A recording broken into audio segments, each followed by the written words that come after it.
بلا تخیر فضیلت الشیخ حافظ سیف اللہ محمدی صاحب۔ ان الحمد للہ نحمده ونستعینه ونستغفره ونؤمن به ونتوکل علیہ ونعوذ باللہ من شرور انفسنا ومن سیئات اعمالنا من یهد اللہ فلا مضل له ومن یضلل فلا ہادی له واشهد ان لا الہ الا اللہ وحدہ لا شریک له واشهد ان محمدا عبدہ ورسولہ اما بعد فإن خیر الحدیث کتاب اللہ وخیر الہدی ہدی محمد صلی اللہ علیہ وسلم وشر الامور محدثاتها وکل محدثۃ بدعۃ وکل بدعۃ ضلالہ وکل ضلالۃ فی النار۔ اعوذ باللہ السمیع العلیم من الشیطان الرجیم من حمزہ ونفخہ ونفثہ، بسم اللہ الرحمن الرحیم۔ قال اللہ تبارک و تعالی ومن یشاقق الرسول من بعد ما تبین له الہدی ویتبع غیر سبیل المؤمنین نولہ ما تولی ونصلہ جہنم وساءت مصیرا۔ اللہم صلی علی محمد وعلی آل محمد کما صلیت علی ابراہیم وعلی آل ابراہیم انکا حمید مجید۔ اللہم بارک علی محمد وعلی آل محمد کما بارکت علی ابراہیم وعلی آل ابراہیم انکا حمید مجید۔ رب اشرح لی صدری ویسر لی امری واحلل عقدۃ من لسانی یفقہوا قولی رب زدنی علما۔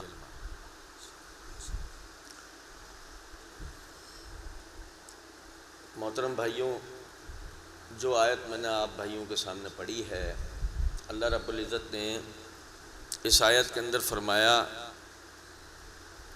کہ جو شخص بھی نبی اکرم صلی اللہ علیہ وسلم کی مخالفت کرے بعد اس کے کہ ہدایت واضح ہو چکی ہے اور صحابہ کرام رضوان اللہ علیہ مجمعین کے رستے کو چھوڑ کر کسی اور رستے کے اوپر چلے، ہم اس کا ٹھکانہ جہنم بنا دیتے ہیں۔ پہلے فرمایا ہم اس کو اسی طرف پھیرتے ہیں جہاں وہ جانا چاہتا ہے، وہ لوگوں کو گمراہ ہوتے آہستہ آہستہ نظر آتا ہے۔ پھر فرمایا نصلہ جہنم، ہم اس کا ٹھکانہ جہنم بنائیں گے جو بہت ہی برا ٹھکانہ ہے، وساءت مصیرا۔ اس آیت میں اللہ رب العزت نے صحابہ کرام رضوان اللہ علیہ مجمعین کے طریقے کو بعد والوں کے لیے جنت اور جہنم کی دلیل بنایا۔ ہمارے بھائی نے ابھی اپنی گفتگو کے دوران عثمان بھائی کہہ رہے تھے نا کہ صحابہ اکرام رضوان اللہ علیہ مجمعین ان کے اور اہل بیت رسول صلی اللہ علیہ وسلم و رضوان اللہ علیہ مجمعین کے بارے میں ہمارا جو طریقہ کار ہے وہ اپنا ذاتی من گھڑت ہے یا وہ ہے کہ جو آیت میں نے ابھی آپ کے سامنے پڑھی اس کے مطابق۔ ایک تو یہ ہے کہ اللہ اور اس کے رسول نے جو لوگوں کی تعظیم بتائی ہے کیا ہم اس طرح کرتے ہیں یا ہم اپنی کوئی من گھڑت تعظیمیں کر رہے ہیں؟ تو اس میں دو منہج ہیں۔ پہلا ہے اہل سنت کا، دوسرا ہے اہل بدعت کا۔ اہل سنت کا منہج یہ ہے کہ جو محمد الرسول اللہ صلی اللہ علیہ وسلم نے کیا ہے، جس طرح کیا ہے اور جس پر آپ نے خاموشی اختیار کی وہ دین ہے، اس کے مطابق ہمیں چلنا ہے، اس میں ہی لوگوں سے محبت ہے، اسی کے طرح لوگوں سے نفرت ہے، اسی کے مطابق لوگوں سے تعلق ہے اور اسی کے مطابق لوگوں سے تعلق توڑنا ہے۔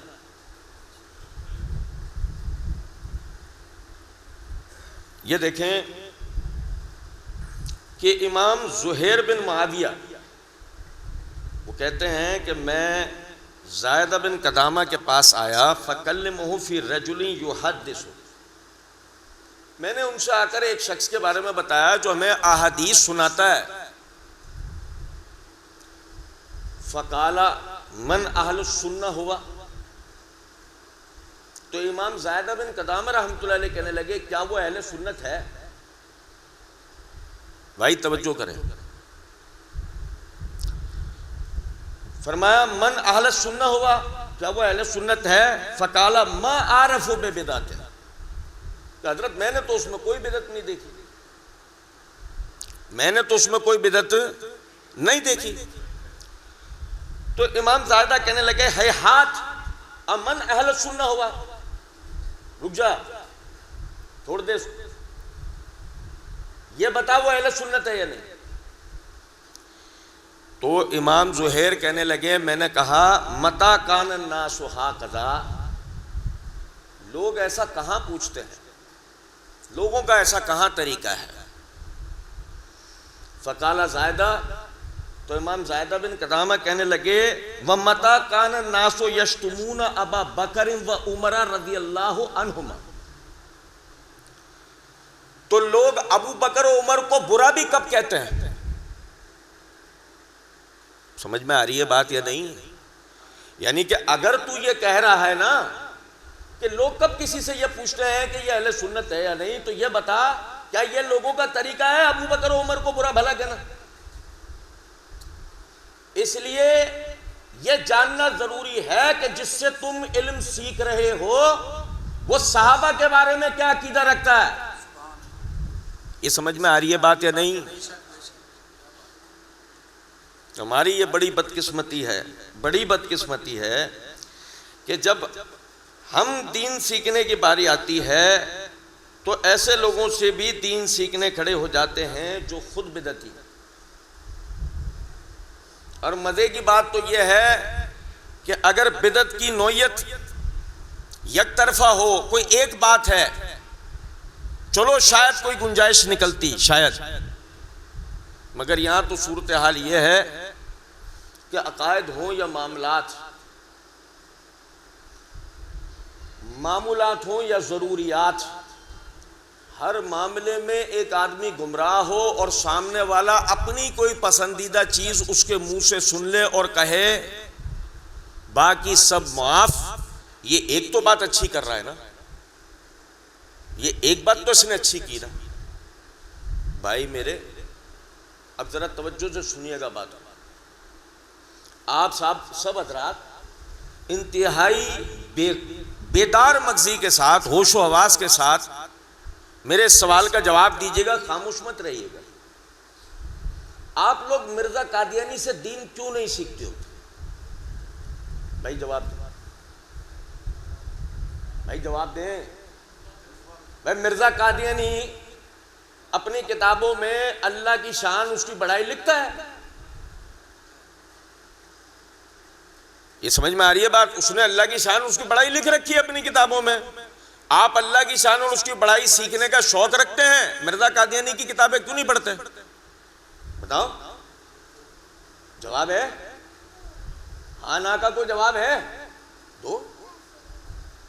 سب خاموش ہو کیوں؟ وجہ یہ ہے، دیکھ لو وہی عثمان بھائی جو ابھی بات کر رہے تھے نا، دینی غیرت کا ہم میں فقدان ہے.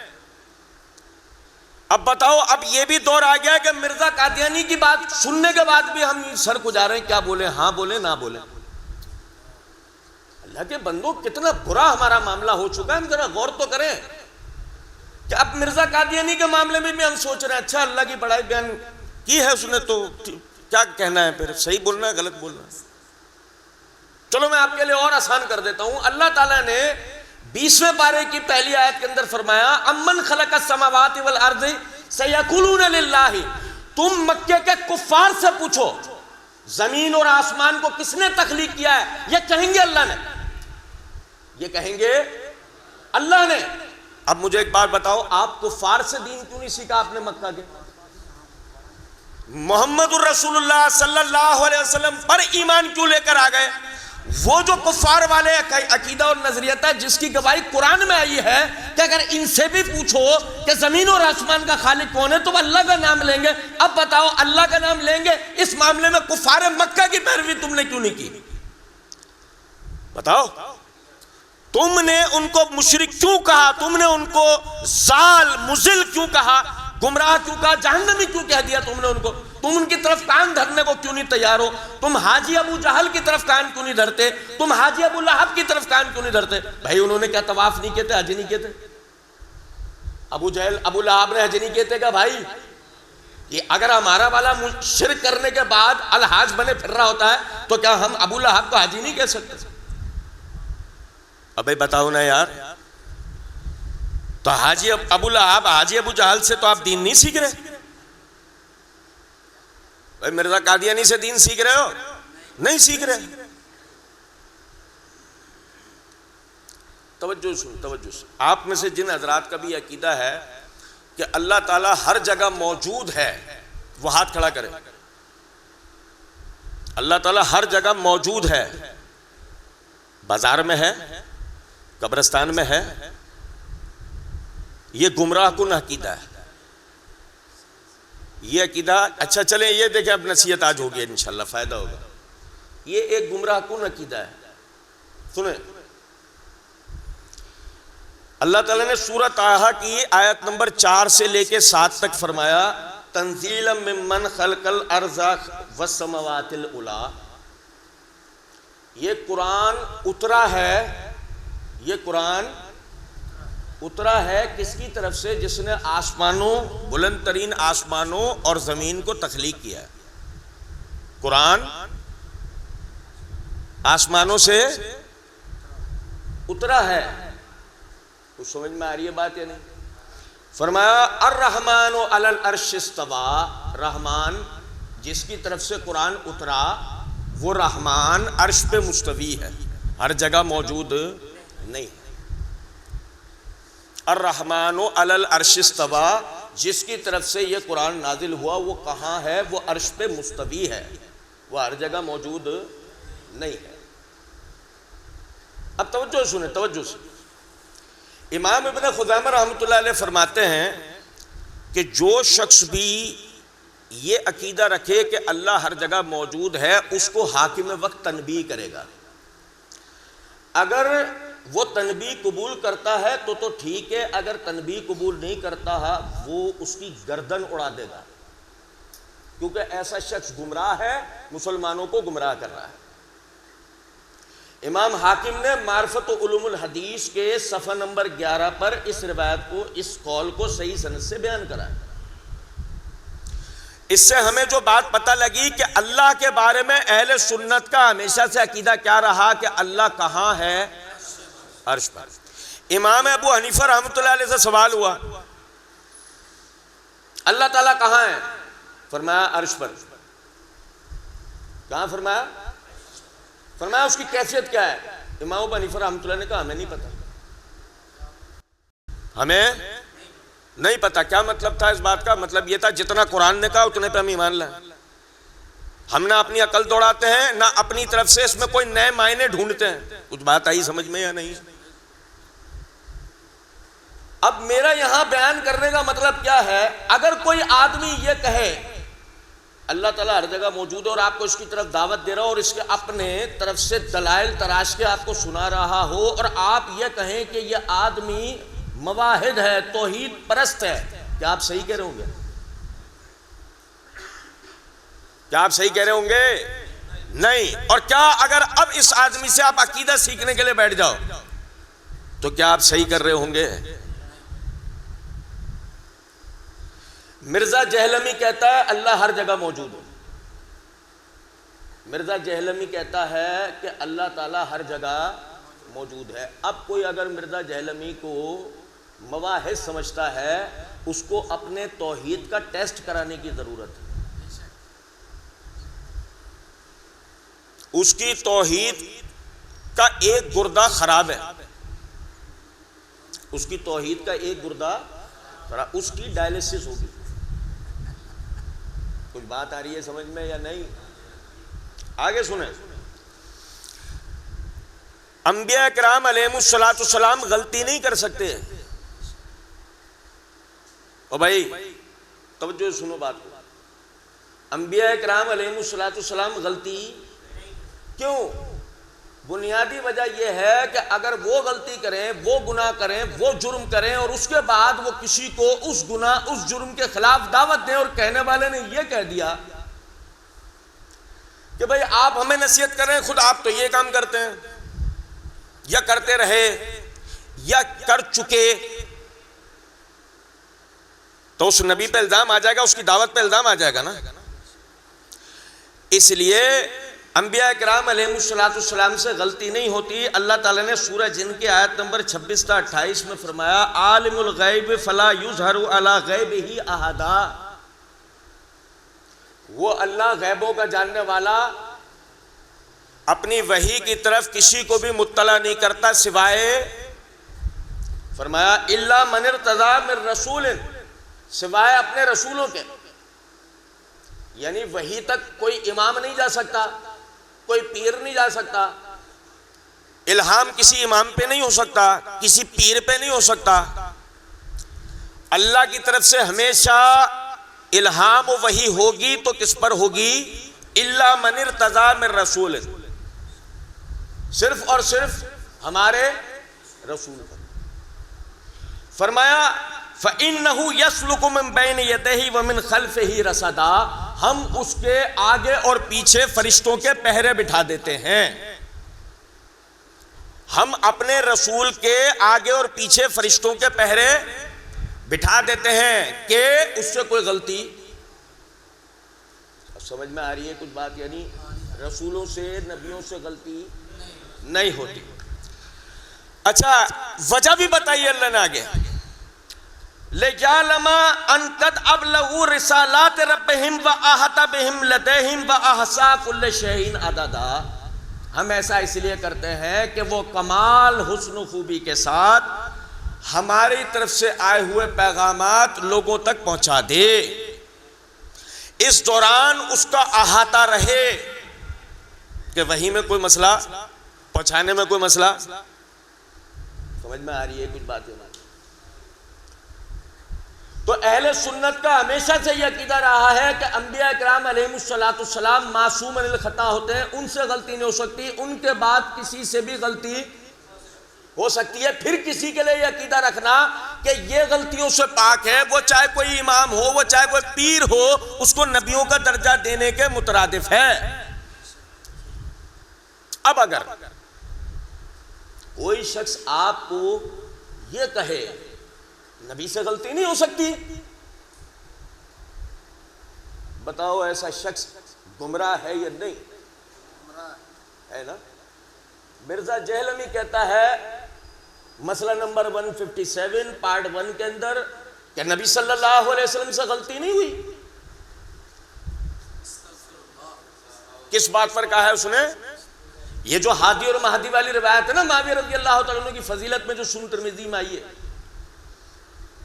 اس کے اوپر بحث کرتے ہوئے کہتا ہے کہ ضروری نہیں ہے نبی کے ہر بات صحیح ثابت ہو، کیا اس سے غلطی نہیں ہو سکتی؟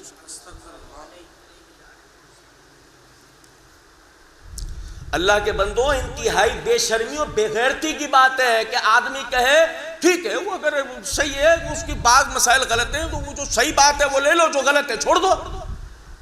انتہائی بے شرمی بے غیرتی کی بات ہے. ایک شخص کہہ رہا ہے نبی سے غلطی نہیں ہو سکتی، پوچھو آپ سے ہو سکتی ہے؟ اور سننے والے غلطی ماننے کو تیار ہیں نہیں. اس کا مطلب رسول سے بڑا درجہ دے دیا.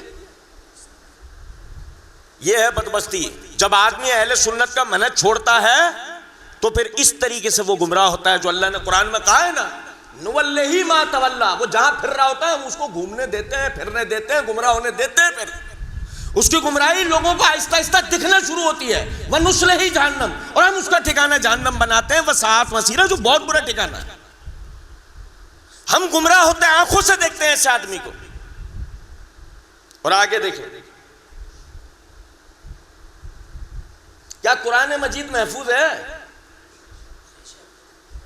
کیا عقیدہ ہے اہل سنت کا؟ اور یقین کریں میں عموماً ایک بات کہا کرتا ہوں، یہ عقیدے کے بعد علمی اعتبار سے بھی معاملہ ہے کہ اللہ تعالیٰ کا اس امت پر اتنا فضل و کرم ہے کہ ہم قرآن کے حفاظت اور استناد کے مسئلے کو صرف عقیدے کی بنیاد پہ ہی نہیں ثابت کر سکتے بلکہ علمی اور دلائل کی بنیاد پہ بھی ثابت کر سکتے ہیں۔ یہ اللہ کا ہم پر بڑا کرم ہے۔ لیکن فی الوقت یہ نقطہ سمجھیں کہ کیا اگر کوئی شخص آپ کو کہے کہ قرآن مجید کے اندر رد و بدل ہوا ہے، کیا یہ آدمی گمراہ ہے یا نہیں؟ کیوں؟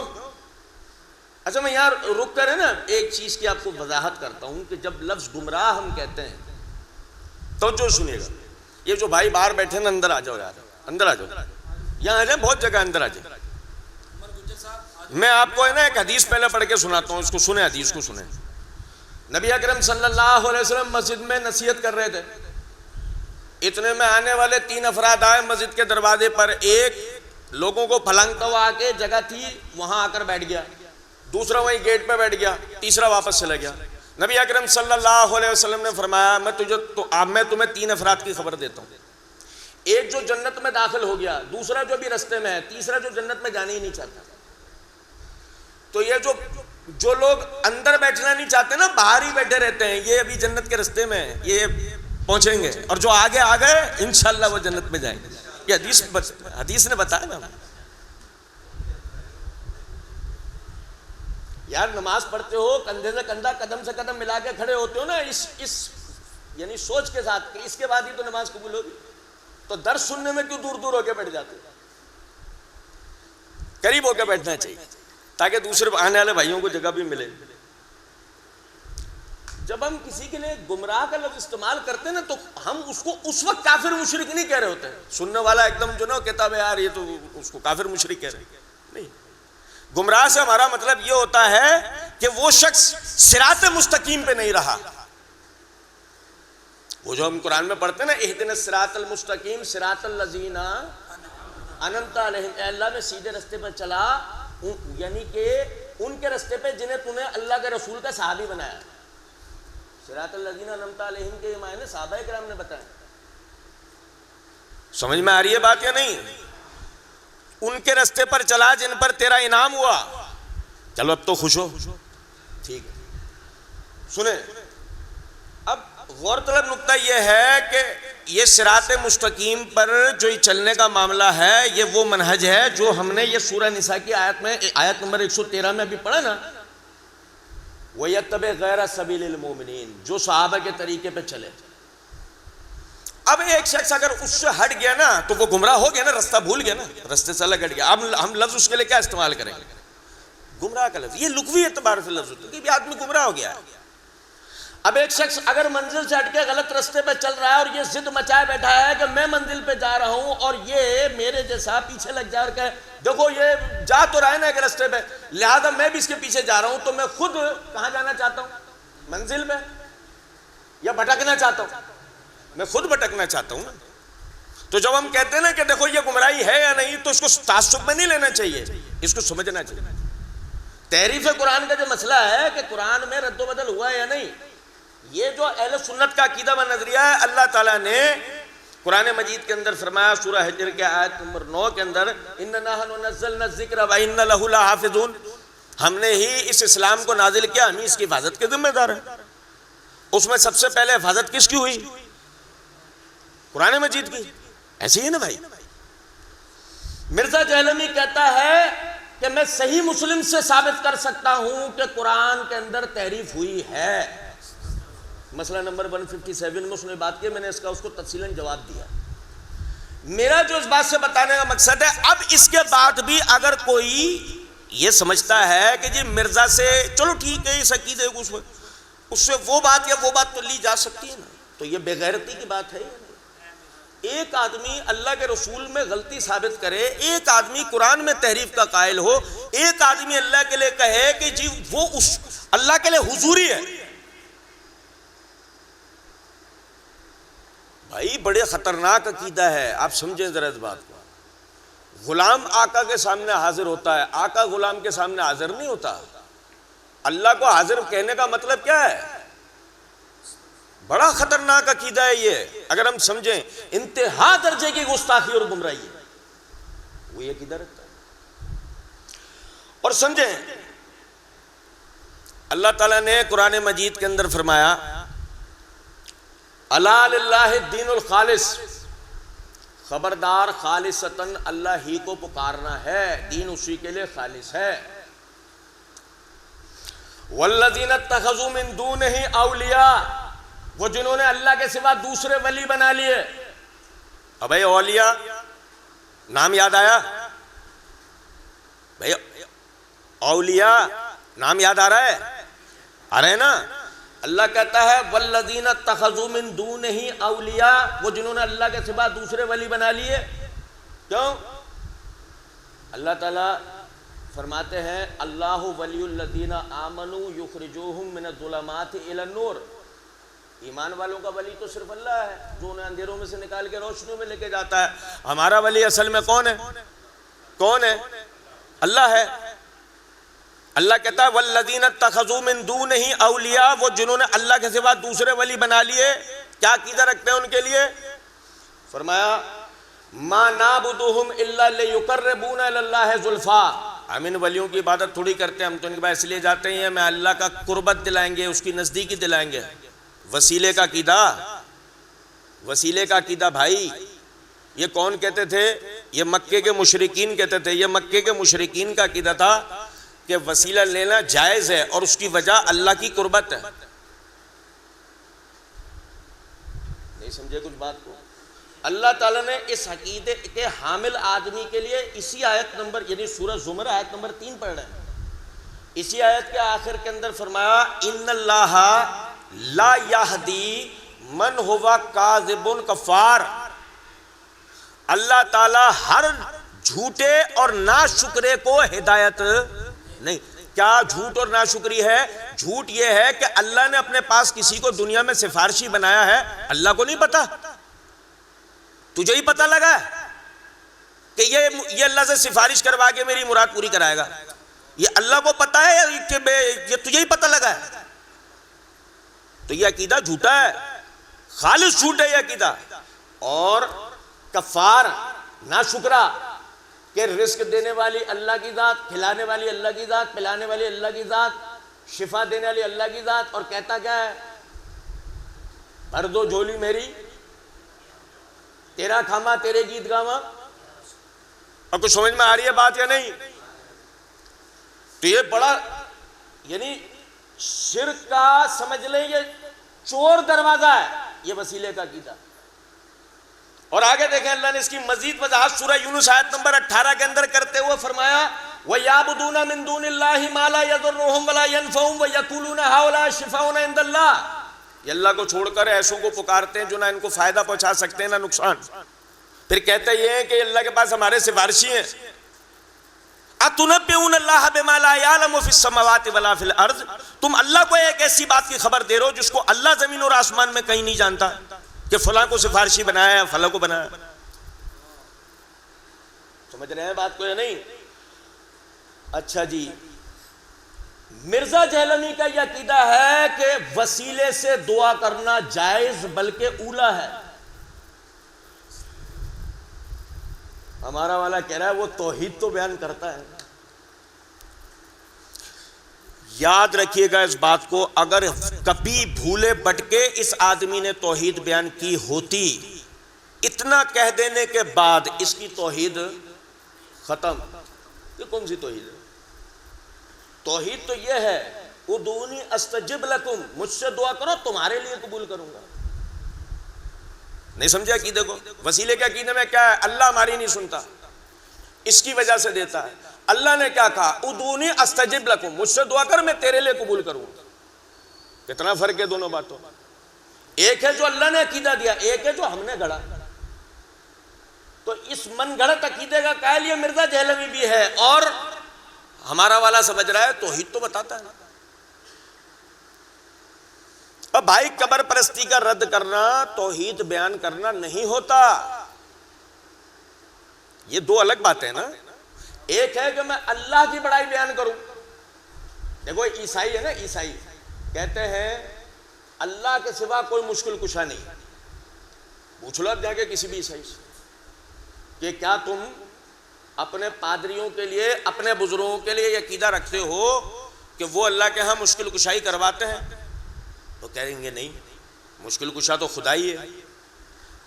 تو پھر یسوع مسیح کیا ہے؟ وہ اللہ کی بارگاہ میں وسیلہ ہے. یسوع مسیح کیا ہے؟ وہ اللہ کی بارگاہ میں وسیلہ ہے. اصل قادر مطلق تو باپ ہے, یعنی نعوذ باللہ وہ اللہ کو باپ کہتے ہیں نا, اور یسوع مسیح کو بیٹا کہتے ہیں. اب سمجھو ذرا اس بات کو, ہم ان کے مد مقابل کیا کہتے ہیں؟ قل هو اللہ احد اللہ الصمد لم یلد ولم یکن لہ کفوا احد. ہم ان کے ہی تو مد مقابل یہ بات کہتے ہیں نا. اللہ یکتا ہے, وہ بے پرواہ ہے ان باتوں سے کہ اس کو سفارشی بنانے کے لیے کسی کو اپنی بیوی بنانی پڑے, کسی کو اپنا بیٹا بنانا پڑے, کوئی وزیر مشیر رکھنا پڑے, کوئی کتب ہو, کوئی کلندر ہو, پھر وہ ایک ہو دو ہو اور آخر میں 2.5 ہو جائیں. اس کو اس کی ضرورت ہی نہیں ہے. وَلَمْ يَكُنْ لَهُ كُفُوًا أَحَدٌ. ایسے لیکن آپ مزے کی بات دیکھیں کہ مرزا جہلمی عقیدہ رکھتا ہے اور ہمارا والا کہہ رہا ہے وہ توحید بیان کرتا ہے. اچھا کیوں وہ توحید کیا بیان کرتا ہے؟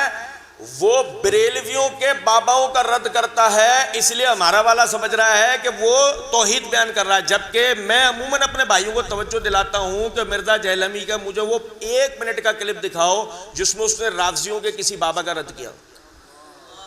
1 منٹ کا کلپ, 15 سیکنڈ کا کلپ دکھا دو, فلاں رافضی بابا کا اس نے نام لے کے اس کو رد کیا. 1 نہیں ملے گا. وہ ہندوستان پاکستان کے مزارات کے خلاف بولتا ہے نا, ایران کے کسی بھولے بھٹکے ٹوٹے پھوٹے مزار کے خلاف بولتے ہوئے دکھا دو مرزا کو, ایران کے کسی ایک مزار کے خلاف. چلو خمینی کے مزار کے خلاف بولتا ہوا دکھا دو, نہیں ملے گا. جس کا مطلب کیا ہے, وہ آپ کو قبر پرستی کے خلاف بول بول کے ایک مخصوص شرک کے عقیدے سے نکال کے دوسرے شرک کے عقیدے کی طرف لے کے جا رہا تھا. رستے میں پکڑا گیا, پکڑنے والوں نے رستے میں اسے پکڑ لیا, اور اب آپ کو توجہ دلا رہے ہیں کہ آپ بھی غور کرو. ایک گمراہ آدمی کے پیچھے جا کر خود گمراہ نہ ہو. آگے سنو بھائی, مزارات بنانے جائز ہیں؟ سنو توجہ سنو. نبی اکرم صلی اللہ علیہ وسلم نے فرمایا اللہم لا تجعل قبری عیدا و وثنا لیعبدا. اے اللہ میری قبر کو بت اور میلے ٹھیلے کی جگہ بننے نہ دینا کہ لوگ اس کی عبادت کرنا شروع ہو جائیں. عائشہ صدیقہ رضی اللہ تعالی عنہا سے صحیح بخاری کے اندر یہ حدیث منقول ہے, وہ فرماتی ہیں کہ اگر ہمیں لوگوں سے اسی بات کا, اسی عقیدے کا ڈر نہ ہوتا, ہم نبی صلی اللہ علیہ وسلم کی قبر کو عام زائرین کے لیے کھلا رکھتے, پیک نہیں رکھتے. یہ جو نبی صلی اللہ علیہ وسلم کی قبر مبارک جو ہے وہ اس طرح 4 دیواری کے اندر جو ہمیں ملتی ہے کہ زائرین آ کر وہاں پر کسی قسم کے کوئی شرکیہ کفریہ نظریات و پرچار کرنا نہ شروع ہو جائیں.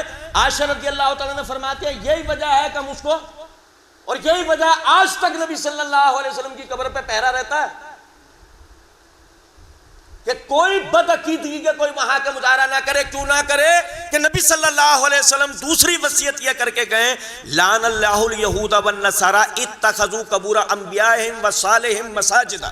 اللہ کی لعنت ہو یہودیوں اور عیسائیوں کے اوپر جب ان میں اللہ کا نبی یا کوئی نیک بندہ انتقال کر جایا کرتا تھا, وہ اس کی قبر کو سجدہ گاہ بنا لیا کرتے تھے, وہ اس کی قبر کو سجدہ گاہ بنا لیا کرتے تھے.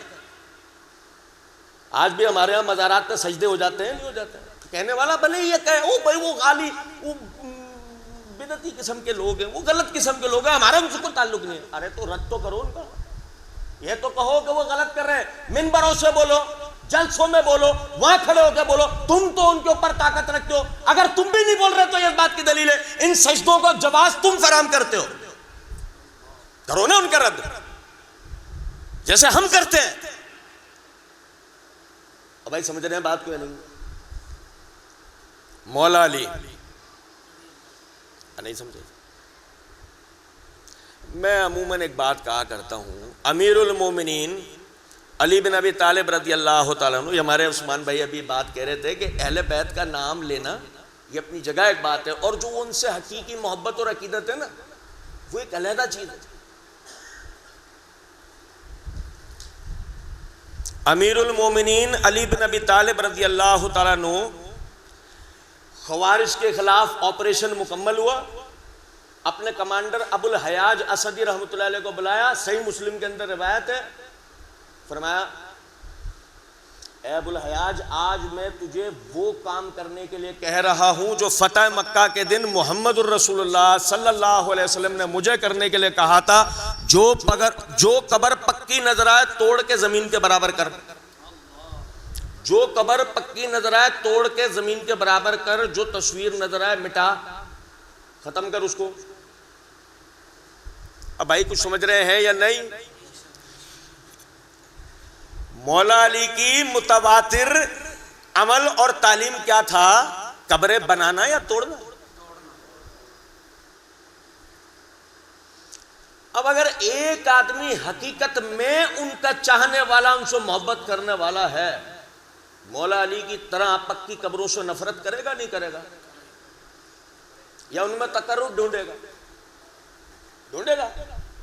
قبروں میں تقرب ڈھونڈے گا نہیں نا؟ توجہ سنو، عائشہ صدیقہ رضی اللہ تعالیٰ عنہ، انہوں نے ذکر کیا ام سلمہ ایک مرتبہ ایک چرچ کے اندر گئیں۔ کہاں گئیں؟ چرچ میں۔ یہ روایت صحیح بخاری حدیث نمبر 427 ہے۔ تو وہاں پر انہوں نے نا کچھ تصویریں دیکھی بزرگوں کی، انہوں نے آ کے اس بات کا نبی صلی اللہ علیہ وسلم سے ذکر کیا، بھئی اللہ کے ولیوں کی کچھ تصویریں وہاں لگی ہوئی تھیں اس چرچ کے اندر۔ تو کہاں صحابہ صحابیات کا یہ عقیدہ تھا کہ مسجد کے اندر تصویریں لگائی جائیں چاہے کسی کی بھی ہوں؟ تو وہ حیران ہوئی اس بات پہ، آ کے انہوں نے نبی صلی اللہ علیہ وسلم سے سوال کیا، تو انہوں نے جواب کے اندر فرمایا، نبی صلی اللہ علیہ وسلم نے جواب میں فرمایا، ان اولئک اذا کان فیہم الرجل الصالح مات بنوا علی قبرہ مسجدا، فرمایا ان میں جب بھی کوئی اللہ کا ولی انتقال کر جایا کرتا تھا یہ اس کی قبر کے اوپر مسجد بنا دیا کرتے تھے، جیسے آج بھی ہمارے ہاں قبروں پہ مسجدیں بن جاتی ہیں اور ان میں نمازیں چل رہی ہوتی ہیں نا۔ بتاؤ،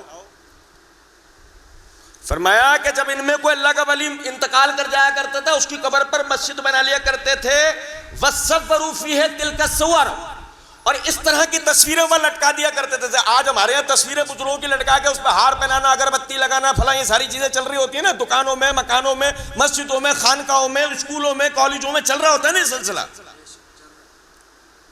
یہ سارے کیا ہیں؟ یہ سارے شرک کے چور دروازے ہیں۔ نبی صلی اللہ علیہ وسلم نے فرمایا فَأُولَئِكَ، پس اس قسم کے عقیدے رکھنے والے جتنے لوگ ہیں، شرار الخلق عند اللہ یوم القیامت، قیامت کے دن مخلوق میں سب سے بدترین اللہ کیا گنے جائیں گے، کیونکہ ان کی وجہ سے لوگ شرک کی طرف لگے، ان کی وجہ سے لوگوں کی توحید خراب ہوئی، ان کی وجہ سے لوگوں میں بدعقیدگی آئی، ان کی وجہ سے لوگوں نے اللہ سے تو اس بات کا عقیدہ رکھا اللہ ہماری نہیں سنتا، ہم گناہگار لوگ ہیں، اور ان بزرگوں کی نہیں ٹالتا کیونکہ یہ نیکوکار لوگ ہیں۔ جبکہ 5 ٹائم نماز میں سبحان اللہ اما یشرکون، کیا اللہ کی ذات، اللہ تعالیٰ نے فرمایا یہ جو کچھ اللہ کے نام پہ گھڑتے ہیں اللہ ان تمام شرکوں سے پاک۔ ابھی 5 ٹائم اللہ تعالیٰ مشرکوں یا مواحد سب کو نماز میں کھڑا کرواتا ہے نا، تو رکوع سے جب کھڑا کرواتا ہے تو ان سے کیا کہلواتا ہے؟ سمع اللہ لمن حمدہ، سن لیا اس اللہ نے جس کی ہم نے حمد تعریف بیان کی۔ وہ اللہ صرف تم سے حمد ہی سنے گا، باقی کوئی قید ہے؟ باقی کوئی قید ہے بھائی؟ نہیں، اللہ تو سب سنتا ہے، بلکہ اصل سننے والا کون ہے؟ دیکھو میں بتاؤں، یہ ہم آپ ہیں نا سننے والے نہیں ہیں، ان اللہ یسمع من یشاء، بے شک اللہ جس کو چاہے سناتا ہے۔ یہ جو ہم سن رہے ہیں کون سنواتا ہے؟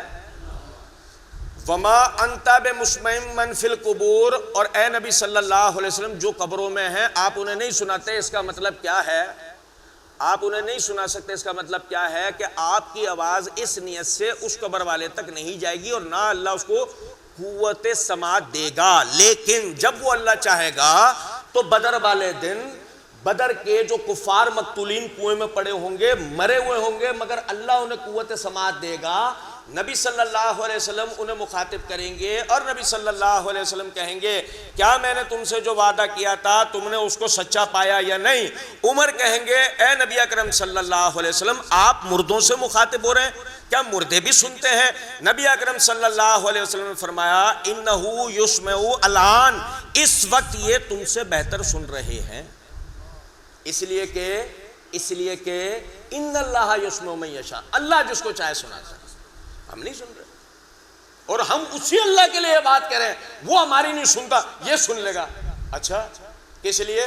کہ وہ جو ہم اللہ کو پکار رہے ہیں اور اللہ ہمیں نہیں دے رہا، اگر اللہ ہمیں نہیں دے رہا تو اللہ اس کو تیری بات سننے بھی دے سکتا ہے، اگر یہ اس پہ قادر ہو کہ تجھے عطا کر دے، یہ سننے بھی دے سکتا ہے۔ سنو توجہ سے، تو مزارات پہ کسی بھی قسم کا تقرب مل سکتا؟ نہیں مل سکتا۔ مرزا جہلمی کہتا ہے مزارات، اہل بیت کے مزارات دعاؤں کی قبولیت کی جگہ ہیں۔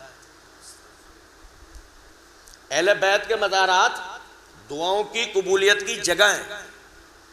ابھی سمجھ رہے ہیں بات کہ نہیں؟ اچھا دیکھیں، غور طلب نکتہ ہے، کیا یہ وہی شرکی عقیدہ نہیں ہے جس کا مرزا ایک زمانہ رد کرتا رہا؟ پتہ کیا لگا کہ ہم جو یہ سمجھ رہے تھے نا وہ توحید بیان کر رہا ہے، وہ توحید بیان نہیں کر رہا تھا، وہ آپ کو ایک مخصوص قسم کے شرک سے ہٹا کے ایک مخصوص شرک کی طرف لے جا رہا تھا، آہستہ آہستہ آہستہ آہستہ۔ اچھا دیکھیں، مجھے بتائیں بدعتی کی تعظیم جائز ہے؟ بدعتی کی تعظیم کرنا جائز ہے؟ بدعت اور بدعتی کی تعظیم کرنا جائز نہیں ہے۔ نبی صلی اللہ علیہ وسلم جب خطبہ ارشاد فرماتے تھے نا تو آپ کہتے تھے ان احسن الکلام کلام اللہ، سب سے اچھا کلام اللہ کا کلام ہے، وہ احسن الہدی ہدی محمد صلی اللہ علیہ وسلم، اور سب سے اچھی ہدایت میں محمد صلی اللہ علیہ وسلم کی ہدایت ہے، وشر الامور محدثاتها، اور بدترین بات ہے ان دونوں میں کوئی نئی بات نکالنا، وَإِنَّ كُلَّ مُحْدَثَةٍ بِدْعَةٌ، اور ان میں نکالی ہوئی ہر نئی بات بدعت ہے، وَكُلُّ بِدْعَةٍ ضَلَالَةٌ، اور ہر بدعت گمراہی ہے، ہر بدعت گمراہی ہے۔ اب اگر گمراہی کی آپ تعریف کر رہے ہیں، دو باتوں کی دلیل دے رہے ہیں، ایک کہ آپ خود گمراہ ہیں، دو آپ لوگوں کو گمراہی کی طرف لے جانا چاہتے ہیں۔ ایسا ہی ہے بھائی، جب اللہ کے نبی صلی اللہ علیہ وسلم یہ فرما رہے ہیں کہ یہ کیا ہے، یہ کیا ہے، یہ گمراہی ہے، اور اگر میں گمراہی کی تعظیم کر لوں، تعریف کر لوں یا اسے کوئی مقام دے دوں تو میں اس بات کی دلیل دے رہا ہوں کہ میں خود بھی کیا ہوں؟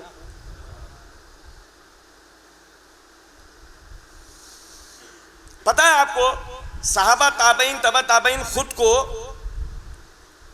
اہل سنت کس وجہ سے کہلواتے تھے؟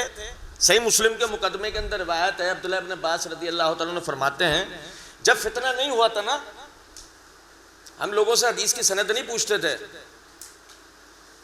جب فتنہ نہیں ہوا تھا، فتنہ سے مراد عثمان رضی اللہ تعالیٰ عنہ کی شہادت، وہ کہتے ہیں کہ جب فتنہ نہیں ہوا تھا نا ہم لوگوں سے حدیث کی سند نہیں پوچھتے تھے، لیکن جب فتنہ ہو گیا تو اس کے بعد جب کوئی شخص کو حدیث بیان کرتا تھا تو ہم کہتے تھے صلو لنا رجالکم، یہ ذرا اپنے راوی بتاؤ، اپنی سند بتاؤ،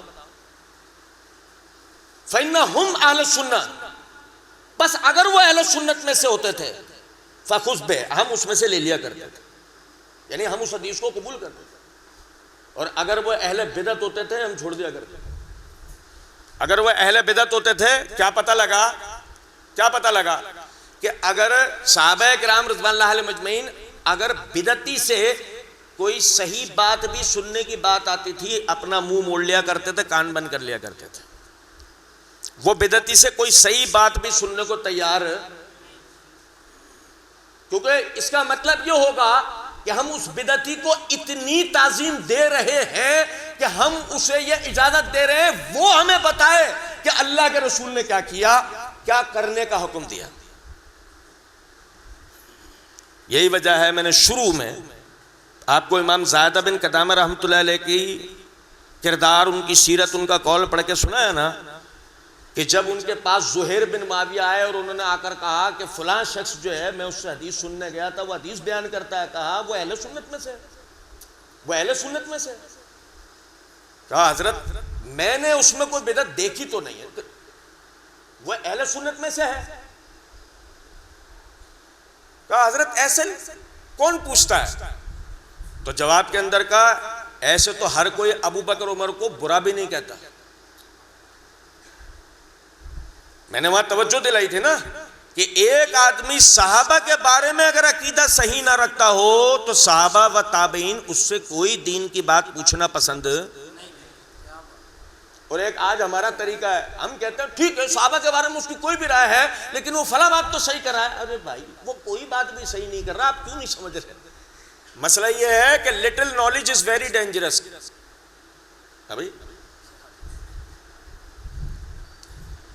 وہ نیم حکیم خطرہ ہے جان, نیم ملا خطرہ ایمان, ہے نا. کہ اگر ایک آدمی کو میڈیکل سائنسز کے بارے میں, علاج کے بارے میں پورے طریقے سے نہیں پتا ہوگا, مرزا صاحب عموماً اپنی ویڈیوز کے اندر یہ بات کہا کرتے ہیں مولویوں کو فزکس آتی ہے, مولویوں کو میڈیکل سائنس آتی ہے, مولوی میری طرح انجینئر ہیں. میں نے مرزا صاحب کو کئی مرتبہ اس کا جواب دیتے ہوئے کہا ہے کبھی ہمارے سامنے بیٹھ کے صرف ایک نٹ کس کے دکھاؤ, ہمارے سامنے بیٹھو ایک نٹ کس کے دکھا دو بس خالی,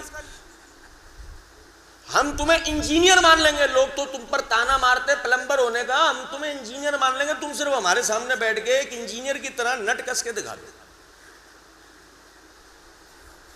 اور پھر کس نے کہا کہ اگر ایک آدمی کسی فن کے اندر ماہر ہے تو ضرور وہ دوسرے فن میں بھی ماہر ہوگا. جیسے کہ مرزا صاحب انجینئر ہیں مگر عالم نہیں ہے, مرزا صاحب انجینئر ہیں مگر نہیں طالب علم بھی نہیں, وہ طالب علم بھی نہیں ہیں. خود تو کہتے ہیں اپنے منہ سے میں نے ان کی اردو ترجمہ والی کتابیں پڑھی, ان کی اردو ترجمہ والی کتابیں پڑھی, ان کی اردو ترجمہ والی کتابیں پڑھی. ہمارے یہاں طالب علم حضرات بیٹھے ہیں, مجھے ایک بات بتائیں, یہ C++ ایک لینگویج ہوتی ہے, اگر اس کا ترجمہ ہو جائے کسی طرح بھی کسی حد تک بھی تو کیا وہ ترجمہ پڑھ کر آپ C++ میں ماہر ہو سکتے ہیں؟ یا آپ کو ایک استاد کی ضرورت پڑے گی جو اس کی تھیوریز, اس کی یعنی کو لاز وہ سارے آپ کو ایکسپلین کرے, بتائیے, ہے نا. اسی طرح ایک آدمی اگر ترجمہ والی کتابیں پڑھ پڑھا کے آ کے بیٹھے اور کہے انٹرنیشنل نمبرنگ کے مطابق بتا رہا ہوں میں آپ کو, تو ہم کہیں گے کوئی اتنے جوڑتا ہے ہم اتنے جوڑ رہے ہیں, معاف کر دو تم مت بتاؤ ہمیں, ہم دیکھ لیں گے. تم ہی تو ہمیں پہلے دن کہہ رہے تھے مولویوں کا پیچھا چھوڑو علمی کتابی بنو, تو تمہیں کیوں سنے علمی کتابی بنیں گے نا بھائی. کتابی اسلام 360 والا ہوتا ہے, کتاب سافٹ ویئر کو کہا جاتا ہے, ہاں کہا جاتا ہے نا. وہ ہمارے یہاں بہت سے لوگ کہتے ہیں ہارڈ کاپی سافٹ کاپی, نہیں سمجھے. خیر, عرض کر رہا تھا بدعتی کی تعظیم جائز ہے. اللہ تعالیٰ قرآن مجید میں کہتے ہیں وَاعْتَصِمُوا بِحَبْلِ اللَّهِ جَمِيعًا وَلَا تَفَرَّقُوا. سورہ آل عمران کی آیت نمبر 103, سب مل کر اللہ کی رسی کو تھامو, فرقے نہ بننے دو, فرقے نہ رہنے دو. ابھی بتاؤ ایسے ہے نا. اب اگر تم یہ فتویٰ دے دو گے کہ ہر کسی کے پیچھے نماز جائز ہے تو تم ان کی دکانیں کب بند ہونے دے رہے ہو؟ تم تو سب کی دکانیں چلوا رہے ہو بھائی میرے، اور نہیں سمجھے کچھ بات۔ مرزا صاحب کہہ رہے ہوتے ہیں نا ہر کسی نے اپنی دکانیں کھولی ہوئی ہیں، تو ہم مرزا صاحب سے کہتے ہیں مرزا صاحب جب تم ہر کسی کے پیچھے نماز ہو جانے کا فتویٰ دے رہے ہوتے ہو تو تم تو ان کے کاروبار چلنے دے رہے ہو نا، ان کی دکانیں خود کھلوا رہے ہو۔ تم تو ہر بدعتی کے لیے جواز فراہم کر رہے ہو کہ نہیں اس کو بھی آباد رکھ، اس کو بھی آباد رکھ، اس کے پیچھے بھی چلا جا، اس کی بھی تعداد میں اضافہ دکھا دے، اس کی تعداد میں بھی اضافہ دکھا دے۔ جبکہ اللہ کیا کہتا ہے؟ وَلَا تَفَرَّقُوا، فرقہ نہیں رہنے دینا۔ اس کا اس درجے کا بائیکاٹ کرو کہ کوئی شخص بھی اس کی طرف پلٹ کے دیکھنا، جبھی تو سب مل کے اللہ کی رسی کی طرف آئیں گے نا بھائی۔ آپ یہ جواز کر کے رکھو گے نہیں تم بھی صحیح، وہ بھی صحیح، اس کی بات بھی صحیح، اس کی بات بھی صحیح، ہر کسی سے صحیح بات لے لو، تو تم نے تو خود فرقے زندہ رکھے ہوئے نا، اور تم تو خود بدعتیوں کی تعظیم کر رہے ہو، تم تو خود بدعتیوں کو زندگیاں دے رہے ہو۔ سمجھ میں آ رہی ہے بات؟ نبی اکرم صلی اللہ علیہ وسلم کی حدیث ہے، صحیح بخاری حدیث نمبر 3172، فرمایا والمدینہ تو حرم، مدینہ کیا ہے؟ حرم ہے۔ مدینہ کیا ہے؟ ما بین ایرن الی قضا، یہاں سے لے کے یہاں تک، یعنی کہ آپ نے ایک مخصوص شرط کا اشارہ کر کے کہا شہر کے اس کنارے سے لے کے اس کنارے تک مدینہ کیا ہے؟ مدینہ حرم ہے۔ فمن احدث فیہا حدثا او اوا فیہا محدثا فعلیہ لعنت اللہ والملائکۃ والناس اجمعین۔ مدینے کے اندر اگر کوئی شخص کوئی بدعت ایجاد کرے یا کسی بدعت کو باہر سے اندر لے کر آئے تو اس پر اللہ، اس کے فرشتے اور تمام انسانوں کی لعنت ہو۔ صحیح بخاری حدیث نمبر 3172۔ نبی صلی اللہ علیہ وسلم نے بدعت ایجاد کرنے والے یا بدعت کو پروموٹ کرنے والے پر اللہ اور اس کے فرشتوں اور تمام انسانوں کی لعنت کہی ہے۔ تو خود کو لعنتی بنانے سے کروڑ درجے بہتر ہے بندہ خود کو اہل سنت بنائے۔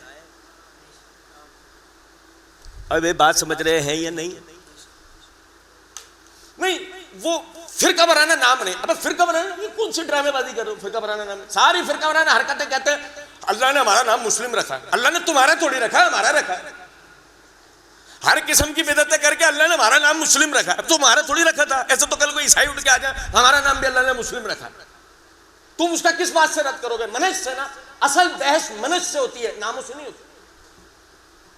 بندہ خود پہ اہل حدیث نام رکھ لے، کل کو بیٹھ کے نیاز کھا لے تو وہ اہل حدیث ہے، ماتم کرے اور کہے وہ جو بھائی ہمارے کہہ رہے تھے کیا کہ اگر اہل بیت کی محبت رفض ہے تو میں بھی رافضی ہوں، تو پھر اہل حدیث تو نہیں ہے نا، شرم کر جا ڈوب مر انہی کے ساتھ۔ سمجھ میں آ رہی ہے بات یا نہیں؟ سنے آگے، سننے ابن ماجہ حدیث نمبر 50 ہے۔ نبی اکرم صلی اللہ علیہ وسلم نے فرمایا اب اللہ ان یقبل عمل صاحب بدعت حتی یدعو ببدعتہ، اللہ تعالیٰ نے بدعتی کے ہر عمل کو قبول کرنا روک دیا ہے۔ بدعتی کا کوئی عمل قبول نہیں ہوگا جب تک وہ اپنی بدعت سے توبہ نہ کرے۔ بدعتی کا کوئی عمل اللہ کی بارگاہ میں قبول جب تک وہ اپنی بدعت سے توبہ نہ کرے۔ اب بھائی توجہ سے سنو، خطرناک بات یہ ہے کہ آدمی بدعت کو حسنہ سمجھ کے عمل کر رہا ہوتا ہے۔ خطرناک بات کیا ہے کہ آدمی بدعت کو حسنہ سمجھ کے عمل کرنا ہوتا ہے، جس کا نقصان یہ ہوتا ہے کہ بعض مرتبہ وہ کبھی بدعت سے توبہ کر کے سنت کی طرف نہیں آتا۔ عبداللہ ابن عمر رضی اللہ تعالیٰ عنہ فرماتے ہیں کلو بدعت ضلالہ ان رأى الناس حسنہ، ساری بدعتیں گمراہی ہیں، بھلے سے لوگ کہیں بدعت حسنہ بدعت سیئہ، سب بدعتیں گمراہی ہیں۔ سمجھ میں آ رہی ہے بات یا نہیں؟ مرزا صاحب کیا کہتے ہیں؟ ہر بدعتی کے پیچھے نماز جائز ہے، وہ صحیح بخاری میں فلاں باپ بندہ ہوا، ادھر یہ باپ بندہ ہوا۔ ارے چھوڑ دو ان سب باتوں کا کہ باپ بندے میں کیا بندے میں۔ بات یہ ہے کہ یہ تسلیم کرو کہ تم بدعتی کی تعظیم کر رہے ہو، اور یہ اس بات کی دلیل ہے کہ مرزا صاحب اللہ، اس کے فرشتے اور تمام انسانوں کی لعنت کے مستحق ہیں، اور جو مرزا صاحب کے اس نظریے کو لے کے چلے وہ بھی انتہائی معذرت کے ساتھ۔ آگے چلیں، امام ربیع بن سبئی رحمۃ اللہ علیہ وہ حسن بصری رحمۃ اللہ علیہ کے حوالے سے روایت کرتے ہیں، من وکر صاحب بدعت فقد اعان علی ہدم الاسلام، جو شخص کسی بدعتی کی تعظیم کرتا ہے وہ اسلام کی عمارت کو ڈھانے میں اس کی مدد کرتا ہے۔ مجھے ایک بات بتائیے، میں اگر کسی بدعتی کا خطبہ سن رہا ہوں، درس سن رہا ہوں، تو اسے میں نے کہاں بٹھایا؟ منبر پہ نا۔ میں خود کہاں بیٹھا ہوں؟ زمین پہ۔ تعظیم کس کو مل رہی ہے؟ اس کو۔ نیا بندہ آ کے دیکھے گا تو اس کو قابل عزت سمجھے گا نا، اس کی ہر بات پر آمنا و صدقنا کہے گا نا۔ نتیجہ کیا نکلے گا؟ کل کو سنتیں مردہ ہوں گی، کل کو دین کمزور ہوگا، کل کو اس کا حشر وہی والا ہوگا کہ ہر قسم کی بدعت کرنے کے بعد اللہ نے میرا نام مسلم رکھا۔ یہی حشر ہونا ہے نا پھر اس کا۔ یاد رکھیں اس بات کو، آپ نے کس چیز میں مدد فراہم کر دی؟ آپ نے اسلام کی عمارت کو ڈھانے میں مدد فراہم کر دی۔ یہی وجہ ہے اہل سنت کبھی بدعتی کے پیچھے نماز پڑھنے کا حکم نہیں دیتے، کبھی بدعتیوں کے دروس، ان کی نصیحتیں، ان کے بیان کردہ عقائد کی پڑھنے کا حکم نہیں دیتے، حتیٰ کہ اس بات کے لیے منع کرتے ہیں کہ آپ بدعتیوں کی کتب اور ان کے نظریات کا مطالعہ کریں جب تک آپ اسلام میں دسترس حاصل نہ کر لیں۔ ہمارا حال اٹھ کے آ رہا ہے، نہیں ڈاکٹر ذاکر نائک توریت انجیل کے حوالے نہیں دیتے، تو پہلے ان کے جیسا علم تو لا۔ چو توریت کھول کے بیٹھا، کیا سمجھ میں آئے گا تیری؟ کیا صحیح ہے اس میں، کیا غلط ہے؟ آگے دیکھیں،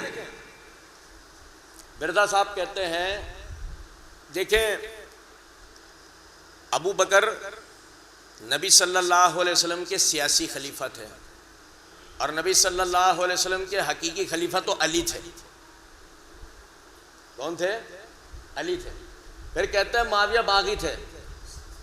اب کیوں باغی تھے بھائی؟ اس لیے کہ انہوں نے خلافت کے معاملے میں علی سے تنازعہ کیا اور جنگ کی۔ اچھا، تو خلافت اچھی چیز ہے بھائی، اگر علی نے خلافت اختیار کی ہوئی ہے اور اس کے لیے وہ لوگوں سے جنگ کر رہے ہیں تمہارے حساب سے، تو خلافت ایک اچھی چیز ہونی چاہیے تھی نا۔ بتاؤ یار، جواب ہی نہیں دے رہے بھائی، جواب دو۔ خلافت ایک اچھی چیز ہونی چاہیے تھی نا۔ ٹھیک، اللہ تعالیٰ نے مسلمانوں کا جو سیاسی نظام ہے وہ سورہ نور کی آیت نمبر 55 کے اندر بیان کرتے ہوئے فرمایا، وعد اللہ الذین آمنوا منکم وعملوا الصالحات، اللہ نے تم میں سے ہر ایک ایمان لانے والے اور نیک اعمال کرنے والوں کے لیے یہ پیش گوئی کر دی ہے، یہ حکم جاری کر دیا ہے، لَيَسْتَخْلِفَنَّهُمْ فِي الْأَرْضِ كَمَا اسْتَخْلَفَ الَّذِينَ مِنْ قَبْلِهِمْ، وہ انہیں زمین میں بالکل اس طرح خلافت دے گا جیسے پہلے والوں کو دی تھی۔ سمجھ میں آ رہی ہے بات یا نہیں؟ اللہ تعالیٰ نے ہمیں جو سیاسی نظام پر مدد دینے کا وعدہ کیا ہے نا، وہ جمہوریت، سیکولرزم یا کچھ اور نہیں ہے، کیا ہے؟ خلافت۔ اب سمجھے ذرا اس بات کو، مرزا صاحب نے اپنی ایک ویڈیو کے اندر کہا ہے کہ اگر اس ملک کے اندر حقیقی جمہوریت زندہ نہیں رہ سکتی تو کم از کم سیکولرزم ہی لے آؤ، کم سے کم لوگوں کو آزادی اظہار رائے تو حاصل ہو۔ یعنی مرزا صاحب خلافت کے تو لانے کے قائل ہی نہیں، جمہوریت پر موجود رہتے ہوئے مزید کس چیز کی طرف دعوت دے رہے ہیں کہ کیا آ جانا چاہیے؟ سیکولرزم۔ تو پتہ کیا لگا، علی کی خلافت کا چورن بیچنے والا خود سیکولرزم کا قائل ہے اور لوگوں کو کہہ رہا ہے کہ میں تمہیں علی کی خلافت سمجھا رہا ہوں۔ کبھی مرزا نے آج تک خلافت کا خیب ہی سمجھایا ہے؟ بتاؤ آپ میں سے کوئی اگر اس بات کا دعوے دار ہو کہ مسلمانوں کے سیاسی نظام کو کبھی مرزا نے بیان کیا ہو؟ کبھی ابو بکر کا، عمر کا، عثمان کا، علی کا، حسن کا، معاویہ کا، اور آگے نام لوں گا تو پھر ٹینشن ہو جائے۔ خیر، میں عرض یہ کر رہا ہوں، یہ کتنی بڑی منافقت کی بات ہے کہ آپ ایک طرف خلافت کے تنازعات اچھال اچھال کر بیان کرنے کے بعد خود کس چیز کے قائل ہو؟ تم سے بڑا کوئی منافق ہے؟ اگر تم کہتے ہو ولی کی خلافت، آج اس علی کی خلافت کے لیے تم کیا کوشش کر رہے ہو؟ اس کا مطلب مرزا اس معاملے میں بھی گمراہ۔ میں نے ابھی تک صحابہ کا نام لیا ہے، آپ لوگ غور نہیں کر رہے ایک چیز پہ، میں نے ابھی تک صحابہ کرام کا نام نہیں لیا۔ کیوں؟ کہ ہمارا والا آج تک یہی سمجھ رہا ہے کہ ہمارا مرزا سے صحابہ کے معاملے میں اختلاف ہے۔ نہیں بھائی، ہمارا اس سے بنیادی عقائد کے اندر اختلاف ہے، بنیادی اسلامی عقائد میں اختلاف ہے۔ صحابہ کی باری تو آئے گی، کیونکہ تاریخ گواہ ہے کہ رافضیوں سے ہمارا اختلاف صرف صحابہ کے معاملے میں کبھی نہیں رہا، ہمیشہ رافضیوں سے ہمارا اختلاف عقائد کے معاملے میں رہا ہے۔ آج بھی وہ فرنگی بیٹھ کے باہر سے جب مناظرے کا چیلنج دے رہا ہوتا تو کہہ رہا ہوتا نا مجھ سے عقیدے پہ بات کرو، کہہ رہا ہوتا نا، یہ بات بالکل صلح آنے سچ ہے، فطری ہے۔ رافضیوں کا ہم سے مذہب الگ ہے، تو جب مذہب الگ ہے تو ہمارا ان سے شخصیات میں اختلاف کیسے ہو سکتا ہے؟ مذہب میں ہوگا نا، عقائد میں ہوگا نا، یعنی نظریات میں ہوگا نا، عبادات میں ہوگا نا، شخصیات میں کیسے ہو سکتا ہے؟ ان کے بزرگ الگ اور ہمارے الگ ہوں گے۔ جو ہمارے بھائی نے کہا اہل بیت کا تو صرف نام ہے، وہ اہل بیت کو مانتے کب ہیں بھائی؟ اور آسان سا فارمولا کیا ہے؟ آسان سا فارمولا ابھی پڑھا نا ہم نے، مولا علی کہہ رہے ہیں قبریں توڑ دو، وہ کہہ رہے ہیں بنا دو۔ ابھی نیا بننے والا ایران میں نہیں بننے والا، ابھی نیا ایک مزار بننے والا، اچھا عالیشان خوبصورت ڈیجیٹل بننے والا۔ سنیں، مرزا صاحب کہتے ہیں گستاخ رسول کی سزا قتل نہیں ہے۔ گستاخ رسول کی سزا قتل کیوں؟ مرزا صاحب کو ڈر لگتا رہتا ہے نا اپنے لیے، اس لیے مرزا صاحب نے یہاں تک کہہ رکھا ہے کہ گستاخ رسول کی سزا قتل نہیں۔ ابن تیمیہ نے شاتم رسول کی سزا کے قتل پر جو کتاب الصارم المسلول لکھی ہے، آج اگر وہ زندہ ہوتے تو اس کتاب کی وجہ سے میں ابن تیمیہ پر انٹرنیشنل عدالت میں مقدمہ کرتا، اور ہم کہتے چوچو انٹرنیشنل عدالت میں مقدمہ کرنے کے بعد تجھے وہاں جانا پڑتا نا، تو اکیڈمی سے باہر ہی نہیں نکلتا ہے۔ اور کچھ سمجھ میں آ رہی ہے بات یا نہیں؟ ابے کچھ تو حیا کرو، ایسی باتیں کیا کرو کہ جن کو تم پورا کر سکو۔ انٹرنیشنل عدالت میں مقدمہ کرے گا، پہلے گلوکوز تو لگوا لے، کہیں رستے میں تیرا انتقال نہ ہو جائے کمزوری کی وجہ سے۔ تو سمجھ میں آ رہی ہے بات یا نہیں؟ اور تجھے اتنی تکلیف اٹھانے کی ضرورت کیا؟ تو ہم پہ ہی مقدمہ کر لے خالی اس کتاب کو لے کے، اس کے ایک ایک صفحے کو کتاب و سنت سے ثابت نہ کر لے تو جو چور کا حال وہ ہمارا۔ یہیں بیٹھے بیٹھے اتنی تجھے تکلیف اٹھانے کی کیا ضرورت؟ تو انٹرنیشنل عدالت میں ابن تیمیہ پہ مقدمہ کرے گا۔ اور سنیں، مولا علی کون؟ مولا علی کے چورن بیچنے والوں کو تو سمجھنا چاہیے نا۔ سنن کبریٰ بہقی کے اندر حدیث نمبر 13376 ہے، علی بن ابی طالب رضی اللہ تعالیٰ عنہ امیر المومنین، وہ فرماتے ہیں ان یہودیہ کانت تشتم النبی صلی اللہ علیہ وسلم وتقع فیہ، ایک یہودی عورت تھی، نبی صلی اللہ علیہ وسلم کو برا بلا کہتی تھی، آپ کی ہجو کرتی تھی۔ فخنقہا رجل حتی ماتت، ایک شخص نے اس کا اتنی زور سے گلا دبایا کہ وہ مر گئی۔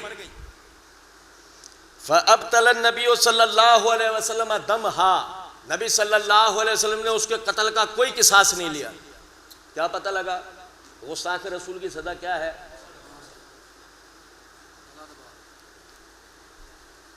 میں آپ سے یہ نہیں کہہ رہا کہ آپ دبا دینا،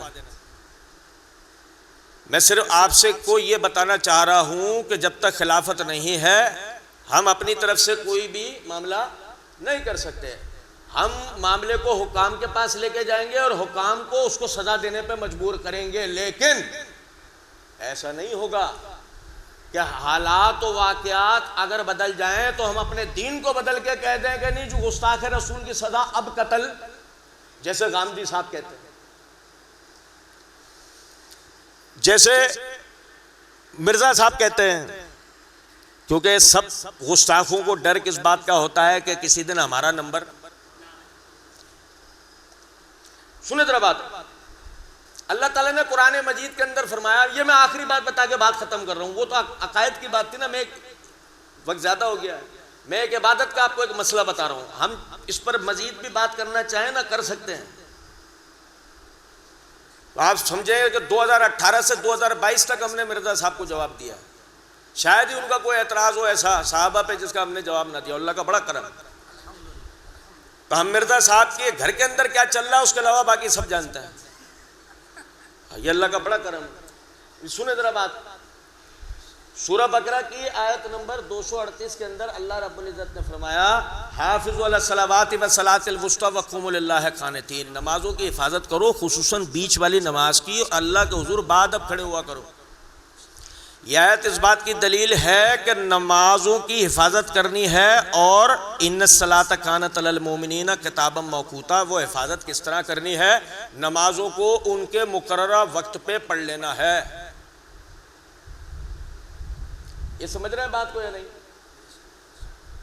یہاں تک کہ دوسری آیت دیکھیں کہ اللہ نے مومن کی شناختی کیا بتائی ہے، سورہ مومنون کی آیت نمبر 9 کے اندر اللہ رب العزت نے فرمایا، والذین ھم علی صلاتہم یحافظون، مومن وہ ہوتا ہے جو اپنی نمازوں کی حفاظت کرے، اور حفاظت کے معنی میں نے ابھی آپ کو بتایا۔ تو یہ مومن کی علامت ہے کہ وہ نمازوں کو اس کے وقت پہ پڑھے گا، کبھی نمازوں میں بہانہ نہیں ڈھونڈے گا۔ یہ سمجھے ذرا بات۔ مرزا صاحب کہتے ہیں بغیر کسی عذر بھی 2 نمازیں جمع کر کے پڑھی جا سکتی ہیں، اس میں کوئی حرج ہی نہیں، کیونکہ صحیح مسلم میں فلاں روایت ہے، اس میں فلاں روایت ہے۔ اس مسئلے میں میری 4 گھنٹے کی ویڈیو ہے، الگ الگ 4 پارٹ میں، یعنی 1 گھنٹے کی ایک ویڈیو، اس میں میں نے پورا تفصیلی مرزا صاحب نے جتنے دلائل دیے اس سب کا جواب دیا ہے۔ لیکن آپ لوگوں کو ایک نقطہ کیا بتانا چاہتا ہوں کہ یہ اس بات کی دلیل ہے کہ مرزا صاحب مومن نہیں ہے، مرزا صاحب مومن نہیں، کہ وہ باقاعدہ عبادتوں میں بھی ہیلے ڈھونڈتے ہیں اور ڈھونڈ کے لوگوں کو دیتے ہیں۔ اللہ تعالیٰ نے نمازوں کو ان کے وقت پہ فرض کیا ہے۔ اور آخری بات، ہمارا مرزا صاحب سے اختلاف نبی صلی اللہ علیہ وسلم کے اصحاب پر ہے۔ مرزا صاحب نبی اکرم صلی اللہ علیہ وسلم کے صحابہ کو اپنی طرح سمجھتے ہیں، ہمارا ان سے اس حوالے سے اختلاف ہے۔ ہم کہتے ہیں کہ صحابہ کرام رضوان اللہ علیہ مجمعین قرآنی شخصیات، وہ کہتے ہیں تاریخی شخصیات، ہمارا اس میں اختلاف ہے۔ ہم کہتے ہیں تاریخی شخصیت، جو تاریخی شخصیت یزید، تم آج تک اسے غلط ثابت کر پائے؟ تو سوچو جو قرآنی شخصیات ہیں انہیں تم کیسے غلط ثابت کر پاؤ؟ یہ بڑا لمحہ فکریہ ہے۔ ایک آدمی ایک تاریخی شخصیت یزید کو غلط ثابت نہیں کر پایا، بیچارے نے 1 گھنٹہ برباد کر دیا۔ جو قرآنی شخصیات ہیں جن کے لیے اللہ کہتا ہے والسابقون الاولون من المہاجرین والانصار والذین اتبعوہم بإحسان رضی اللہ عنہم ورضوا عنہ، وہ جو آگے بڑھ بڑھ کے جنہوں نے اسلام قبول کیا، وہ جنہوں نے ان اسلام قبول کرنے والوں کے ساتھ ہجرتیں کی، وہ لوگ جنہوں نے ان ہجرتیں کرنے والوں کی مدد کی، اور وہ جو ان سب کے بعد آئے، یعنی فتح مکہ کے وقت جو مسلمان ہوئے، جو اس کے بعد مسلمان ہوئے، فرمایا رضی اللہ عنہم ورضوا عنہ، اللہ ان سب سے راضی ہو گیا، یہ سب اللہ سے۔ اب کیا مطلب؟ یہ قرآنی سرٹیفکیٹ ہمیں ملا ہے صحابہ کے لیے۔ اس کے بعد تاریخ میں جو کچھ لکھا ہوگا ہمیں اس عینک سے دیکھنا پڑے گا۔ ہمارے یہاں بہت سارے لوگ کہتے ہیں نا یہ فلاں تاریخی روایت کی سند کیا ہے، ہم کہتے ہیں 1 منٹ، سورہ توبہ کی سند کیا ہے، جہاں آیت نمبر 100 میں اللہ نے کہا ہے کہ ہم نے اس کو اپنی رضا کی ضمانت دے رکھی ہے۔ بس یہ ہے پہلے سند یہ دیکھی جائے گی، پھر وہ والی سند دیکھی جائے گی، اور اللہ کا ہم پر بڑا کرم ہے۔ سند تو اہل حدیثوں کا ہتھیار ہے، یہ ہمیں کون دکھائے گا اور ہم سے کون دیکھے گا، اللہ کا بڑا فضل و کرم۔ ہم تو تمہارے اپنے لیے آسانی کرتے ہیں، جو قرآن نے قاعدہ طے کر دیا اسی پر ہو، اس سے آگے کا معاملہ تمہارے بس کا روگ نہیں ہے۔ سند کس کا دین ہے؟ اہل حدیثوں۔ اللہ تعالیٰ سے دعا کریں اللہ تعالیٰ ہمیں ہمیشہ کتاب و سنت پہ رکھے، منہج صحابہ تابعین تبع تابعین پہ رکھے، منہج محدثین پہ رکھے۔ اللہ کی قسم اسی میں ہمارے لیے ثواب ہے، صراط مستقیم ہے۔ اللہ تعالیٰ ہمیشہ ہمیں بدعتوں سے محفوظ رکھے، گناہوں سے محفوظ رکھے، اپنے رسول کی نافرمانیوں سے محفوظ رکھے، اور ہمارا خاتمہ اللہ تعالیٰ صحابہ و اہل بیت کے ساتھ کرے۔ وما علینا الا البلاغ۔ بھائی نے سوال کیا کہ ابو بکر رضی اللہ تعالیٰ عنہ کا پہلا نمبر ہے، یہ کس طرح سے ثابت ہے، اور جو علی رضی اللہ تعالیٰ عنہ کا پہلا نمبر کہتے ہیں ان کا کیا موقف ہے؟ جو علی رضی اللہ تعالیٰ عنہ کا پہلا موقف کہتے ہیں وہ علی رضی اللہ تعالیٰ عنہ کے خلاف ہے۔ صحیح بخاری کتاب فضائل اصحاب النبی کے اندر امام بخاری نے فضل ابی بکر صدیق کا باب قائم کیا ہے، اس کے تحت وہ حدیث لے کے آئے ہیں کہ محمد بن حنفیہ رحمۃ اللہ علیہ کہتے ہیں کہ میں نے علی بن ابی طالب رضی اللہ تعالیٰ عنہ سنا کہ ہم نبی صلی اللہ علیہ وسلم کے سامنے آپ کی موجودگی میں، آپ کے زمانے میں جب اپنے درمیان میں تقابل کرتے تھے تو ہم پہلا نمبر دیتے تھے ابو بکر کو، ہم پہلا نام لیتے تھے ابو بکر کا، پھر دوسرا نام لیتے تھے عمر کا۔ تو محمد بن حنفیہ نے فوراً کہا پھر اس کے بعد تو آپ ہوں گے نا، تو فرمایا میں تو عام مسلمانوں میں سے ایک مسلمان ہوں۔ علی عام مسلمان نہیں تھے، علی خاصوں کے خاص تھے، لیکن بتانا کیا چاہ رہا ہوں کہ علی نے پہلا نمبر کس کا بتایا؟ اب جو کہے کہ ابو بکر کا پہلا نمبر نہیں ہے وہ اصل میں کس کا مخالف ہے؟ تو ہمارے بھائی کی بات ثابت ہوئی نا کہ یہ جتنا اہل بیت کا نام لیتے ہیں اتنا اہل بیت کے مخالف ہے۔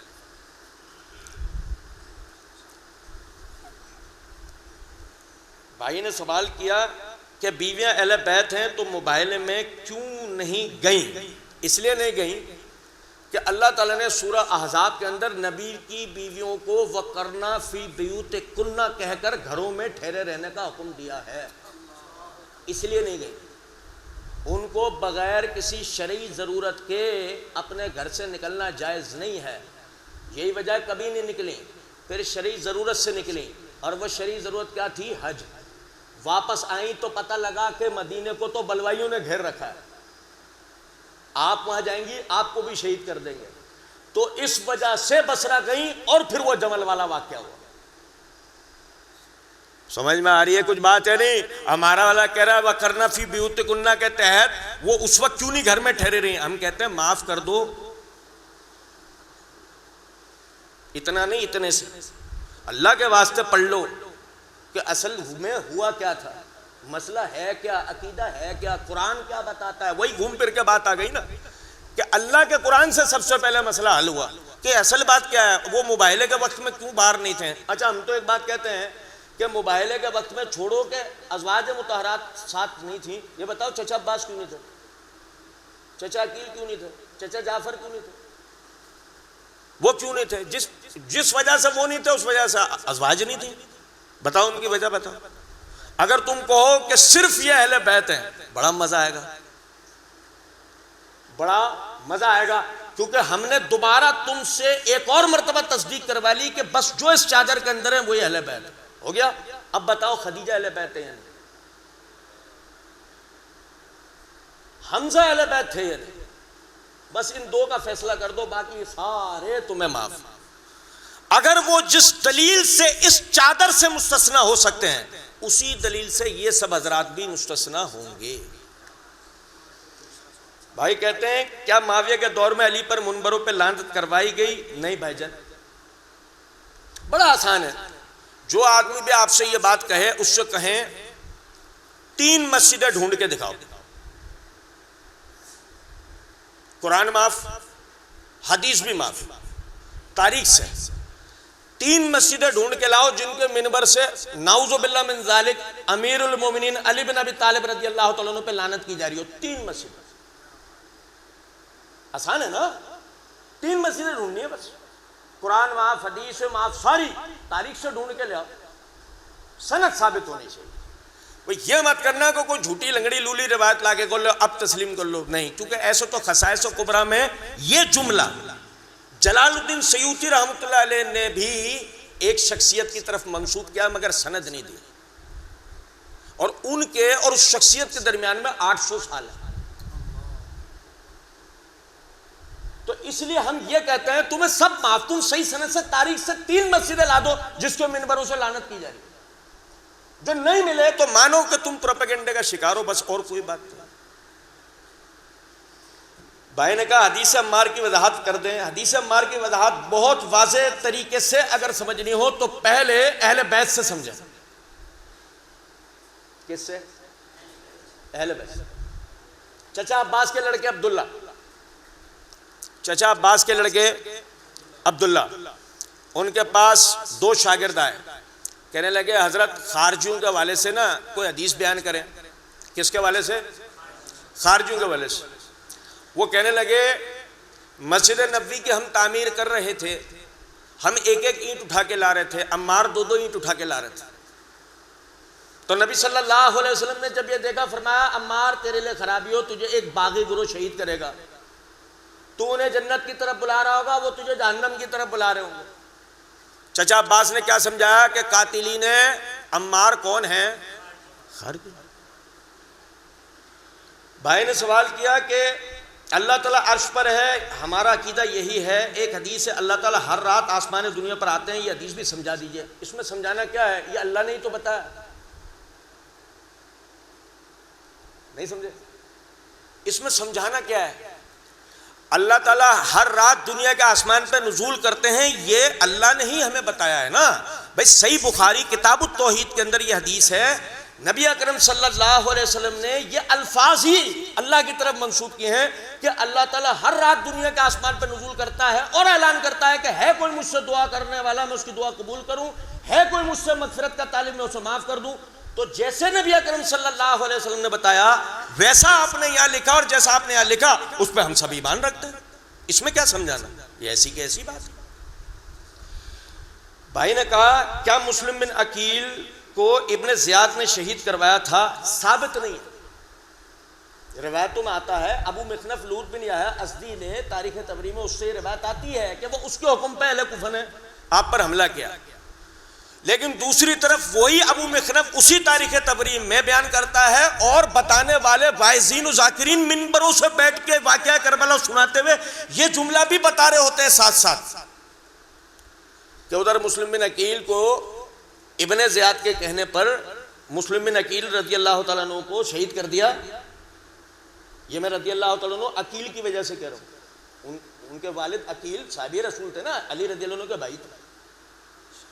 تو آپ سمجھیں کہ مسلم بن عقیل رحمۃ اللہ علیہ کو جو باقاعدہ یعنی کہ شہید کیا اہل کوفہ نے، وہ روایت میں الفاظ دیں گے جی ابن زیاد نے کیا، وہ ابو مخنف نے یہ الفاظ گھڑے، جبکہ وہی آگے تاریخ طبری میں روایت موجود ہے کہ جب یہ حضرات یعنی کہ راستے میں تھے تو ابن زیاد اور ان کے لشکر نے ان حضرات اہل بیت کو گھیر لیا، اور پھر وہ کربلا کے وہ جو پورا ثانیہ ہوا، وہ جو پورا واقعہ ہوا، یہ انہوں نے کیا جب وہ شام سے آ رہے تھے. آگے اس نے یہ روایت درج کی ہے. تو ہم کہتے ہیں کہ اب پہلے یہ فیصلہ کرو کہ مسلم بن عقیل کو جب شہید کرنا تھا تو وہ شام سے آگے کوفہ جا چکے تھے، اور اب جب تم کہہ رہے ہو کہ وہ حسین کو شہید کرنے کی باری ہے تو وہ دوبارہ شام جا کے پھر آ رہے ہیں کیا؟ نہیں سمجھے کچھ بات؟ تو یہ اپنی جگہ دنیا کی سب سے بڑی سچائی ہے کہ حسین رضی اللہ تعالیٰ عنہ کو اہل کوفہ نے شہید کیا ہے. صحیح بخاری کے اندر حدیث ہے عبداللہ بن عمر رضی اللہ تعالیٰ عنہ، ان کے پاس عراق کے کچھ لوگ آئے. بھائی کوفہ کہاں ہے؟ عراق میں. کربلا کہاں ہے؟ ہاں بھائی یہ سوچنا تاریخی اعتبار سے کربلا کدھر ہے؟ آج بھی گوگل کر کے دیکھ لو، آپ حیران رہ جاؤ گے. تاریخی اعتبار سے یہ جو کربلا ہے نا، یہ دمشق کے رستے میں آتا ہے، عراق کے نہیں.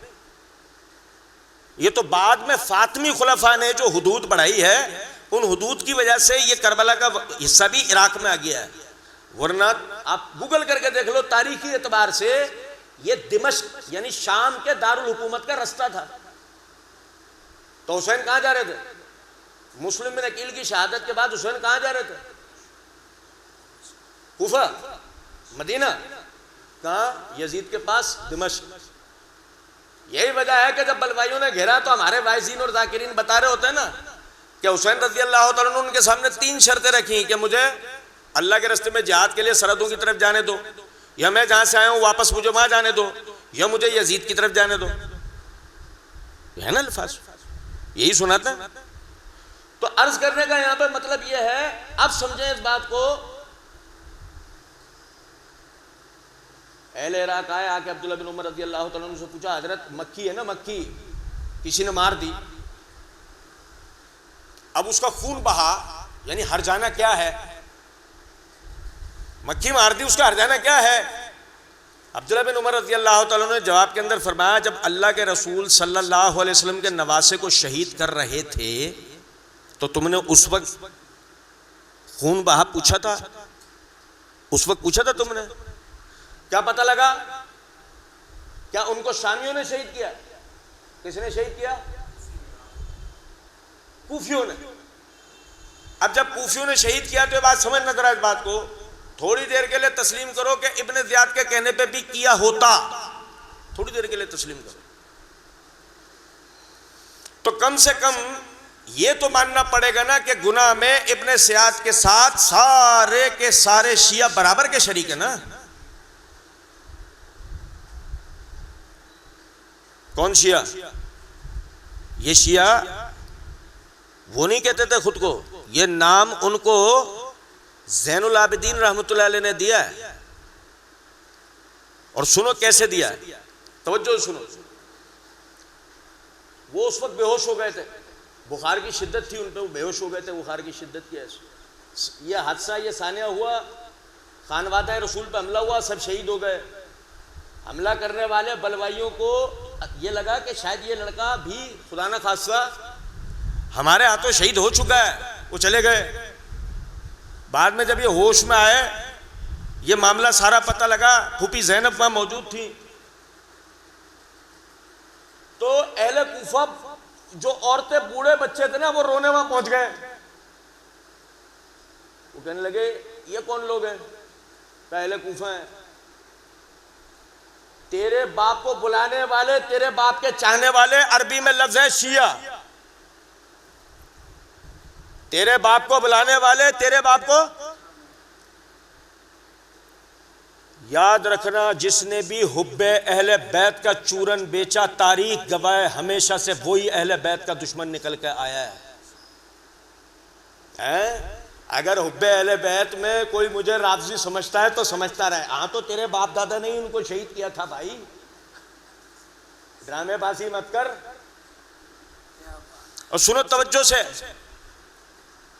زین العابدین رحمۃ اللہ علیہ کہنے لگے اگر ان لوگوں نے، یہ لوگ میرے باپ کو رو رہے ہیں تو دنیا میں میرے باپ کا قاتل کون ہے پھر؟ تو پتہ یہ لگا اہل بیت کی زبان سے کہ یہ مسئلہ ابن زیاد کا نہیں ہے، یہ مسئلہ کن کا ہے؟ انہوں نے تو قصوروار، انہوں نے تو انگلی ان کی طرف اٹھائی ہے، انہوں نے تو یزیدیوں کی طرف انگلی نہیں اٹھائی۔ ہمارا والا ان کے پروپیگنڈے میں آ کے انگلی کس طرف اٹھا رہا؟ بھائی تو اگر اہل بیت کا ماننے والا ہے تو اہل بیت قاتل کس کو سمجھتے تھے؟ کیا اہل بیت نے یزید کو، یزید والوں کو سمجھا ہے، یا کوفے اور کوفے والوں کو سمجھا ہے؟ اور سمجھ میں آ رہی ہے بات؟ بھائی نے کہا اہل حدیث کے اہل بیت کا تذکرہ بہت کم ہے، کیوں؟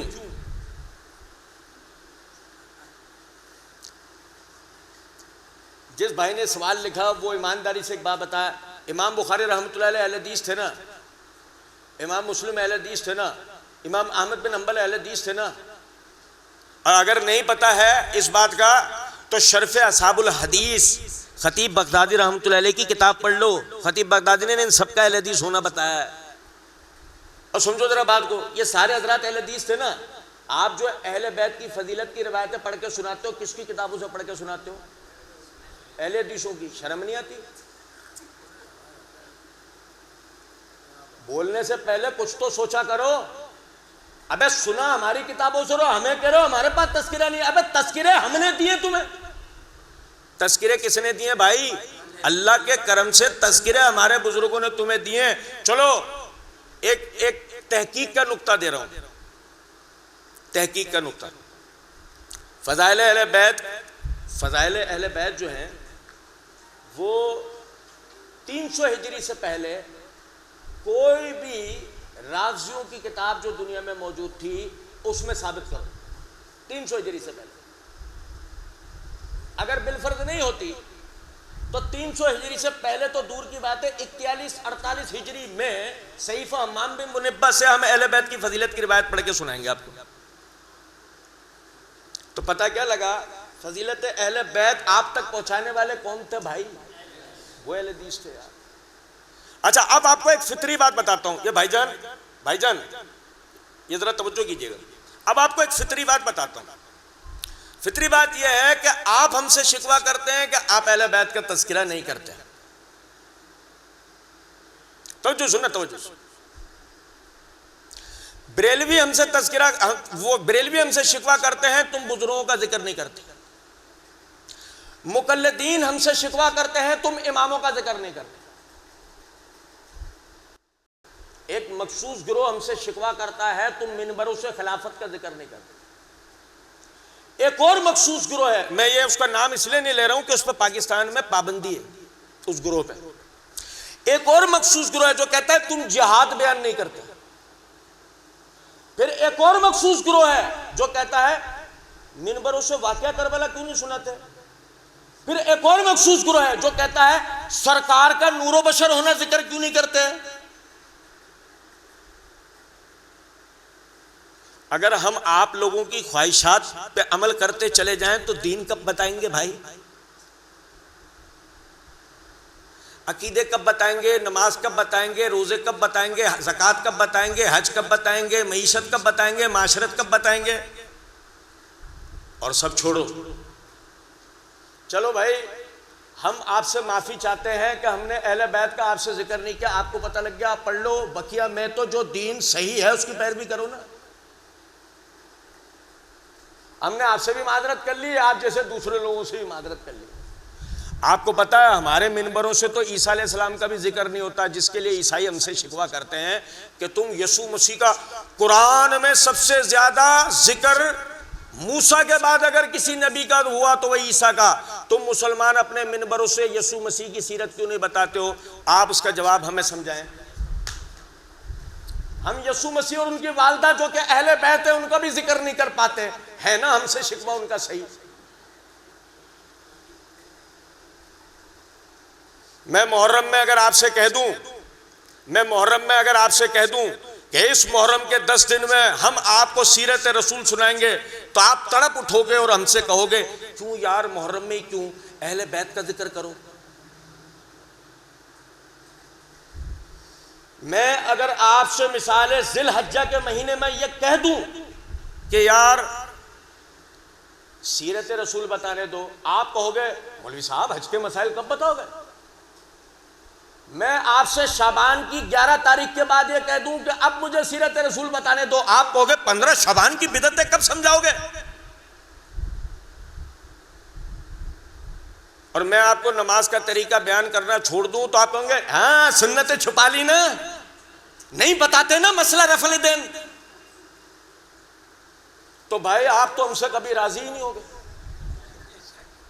اللہ ہی آپ کا دل ہماری طرف پھیرے۔ سمجھ میں آ رہی ہے کچھ باتیں؟ یار وضو ٹوٹ گیا۔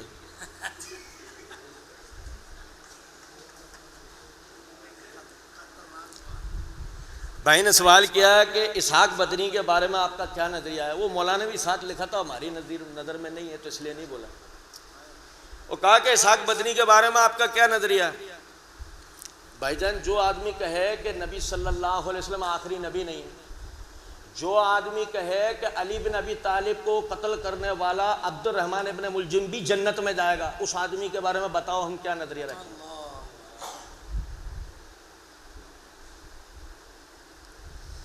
یار مجھے ایک بات بتاؤ، تم نے کبھی کسی اہل حدیث کے منہ سے اشارہ تن بھی کہ نہیں جی عقیدہ سمجھانے کی نیت سے کبھی یہ بات سنی ہے کہ عبد الرحمن ابن ملجم جنت میں جائے گا،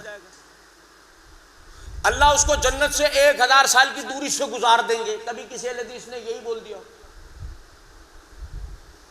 مگر یہ بابا جی کہا کرتا تھا کہ جی وہ عبد الرحمن ابن ملجم مجتہد تھا، اور یہ تو حدیث کے اندر موجود ہے کہ مجتہد کو بھی اگر وہ غلط اجتہاد کر گیا تب بھی 1 اجر تو پائے گا۔ تو اس اعتبار سے ہم اللہ سے امید رکھ سکتے ہیں کہ ہو سکتا ہے ابن ملجم بھی جنت میں جائے، جبکہ صحیح مسلم کے اندر حدیث کیا ہے؟ اے علی تجھ سے محبت نہیں کرے گا مگر مومن، تجھ سے بغض نہیں رکھے گا مگر منافق۔ اور صحیح بخاری کی حدیث کیا ہے؟ سباب المسلم الفسوق، سباب المسلم فسوق وقتالہ کفر، جو کسی مسلمان کو برا بھلا کہے گا وہ فسق کرے گا، اور جو کسی مسلمان کو شہید کرے گا وہ کفر کرے گا۔ تو ابن ملجم نے کیا کیا؟ ابن ملجم نے کتاب و سنت کی نصوص کے مطابق اجتہاد نہیں کیا، کفر کیا۔ تو کفر پر جری ہو کر خود کو مار دینے والا ابن ملجم کہاں جائے گا؟ کیونکہ خودکشی بھی تو حرام ہے نا، کبیرہ گناہ ہے۔ بابا جی کہہ رہا ہے وہ بھی جنت میں جا سکتا ہے۔ اب اس بابا جی کے بارے میں آپ بتاؤ کیا نظریہ رکھیں؟ اور پھر یہ بابا جی عثمان رضی اللہ تعالیٰ عنہ کے لیے کہتا تھا، وہ عثمان جو ایسی گھٹیا پالیسیاں کرتا تھا جس کی وجہ سے صحابہ ہی اس کے قتل کے در پہ ہو گئے۔ آپ کو پتا ہے عثمان کون ہے؟ صحیح بخاری کتاب فضائل اصحاب النبی کے اندر حدیث ہے، نبی اکرم صلی اللہ علیہ وسلم تشریف فرما تھے، آپ کا ایک پانچہ آپ کے گھٹنے تک پہنچا ہوا تھا۔ ابو بکر آئے، آنے والے نے کہا ابو بکر صدیق رضی اللہ تعالیٰ عنہ آئے، اجازت مانگ رہے ہیں، ہم نے کہا آنے دو۔ ابو بکر اندر آئے، نبی صلی اللہ علیہ وسلم یوں ہی لیٹے رہے، پانچہ بھی یوں ہی رہا۔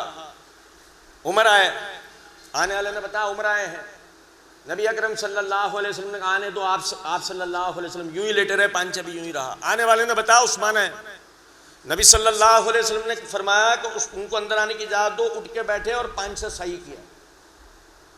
عائشہ صدیقہ رضی اللہ تعالیٰ نے پردے کے پیچھے سے منظر دیکھ رہی تھی۔ بعد میں آپ نے پوچھا کہ حضرت میرے والد آئے، آپ کے سسر لگتے ہیں، آپ نے پانچہ نیچے نہیں کیا۔ عمر آئے، آپ کے سسر لگتے ہیں، آپ نے پانچہ نیچے نہیں کیا۔ عثمان آئے، آپ کے دامادی لگتے ہیں، مگر آپ نے پانچہ نیچے کر دیا۔ فرمایا میں اس سے حیا کیوں نہ کروں جس سے اللہ کے فرشتے حیا کرتے ہیں۔ وہ کتنا بے حیا ہوگا کہ جس سے اللہ کے فرشتے حیا کرتے ہو وہ اسے بڈھا کہے اور کہے اس کی پالیسی کی وجہ سے اس کو صحابہ نے قتل کر دیا۔ یہ خود بڈھا کتنا بے حیا ہوگا۔ پچھلے دنوں اس کا وہ ایک شاگرد ہے، پتہ ہے نا اس کے شاگرد وہ جو بیٹھ کے چلا رہا ہے، پچھلے دنوں ایک ساتھی کو اس نے کہہ دیا کہ تم ہے نا یہ اس بابا جی کے نظریات کے اوپر ہم سے مناظرہ کر لو، اور اپنے کسی بڑے، ایک تو یہ بڑا ہمارے عالمیہ ہے، ایک میرے لیے چوڑیاں لے آنا، میرے لیے بندیاں لے آنا، میرے لیے ساڑی لے آنا، بیویوں کی طرح فرمائشیں کرتے ہیں، اور نہیں سمجھ میں آ رہی کچھ بات۔ وہ جہلم والا بھی یہی کرتا ہے، اس کو بلا کے لے آؤ، تقی عثمانی کو لے آؤ، اس کو لے آؤ، جیسے تو ہماری بیوی ہے تیرے ہم سارے شوق پورے کریں۔ نہیں سمجھ میں آ رہی بات؟ بالکل اسی طرح ہے، وہ کہہ رہا ہے وہ تم اپنے بڑے کو لاؤ۔ میں نے اس کو کہا، میں نے کہا بھائی اس کو جا کر بول، ابے بڑے کو جب لائیں گے تجھے بڑا سمجھے، بڑے کو تو جب لائیں گے تجھے بڑا سمجھے۔ بھائی تو ہمارے جیسے معمولی طالب علموں کا سامنا کر لے یار، تو مت کر اپنی جگہ کسی اور کو بٹھا دے، ہم سے مت کر، ہماری جگہ کسی اور طالب علم کا نام لیتے ہیں، ہم اسے بھیج دیتے۔ اور بابا اسحاق کے نظریات کے اوپر ہم سے بات کر لو، ہم ثابت کریں گے یہ انتہا درجے کا بدعتی اور گمراہ آدمی تھا۔ اس کی اپنی ویڈیو سے، اس کی اپنی تحریرات سے اس کو ثابت، انتہا درجے کا جو نا بدعتی آدمی تھا۔ آپ کو آج میں ایک بات بتا رہا ہوں، بابا اسحاق جو ہے مرزا جہلمی سے زیادہ گمراہ تھا، کیونکہ مرزا جہلمی کہتا ہے میں نے جو کچھ صحابہ کے بارے میں سیکھا وہ بابا اسحاق سے سیکھا۔ تو استاد تو ہمیشہ استاد ہوتا ہے، ٹھیک۔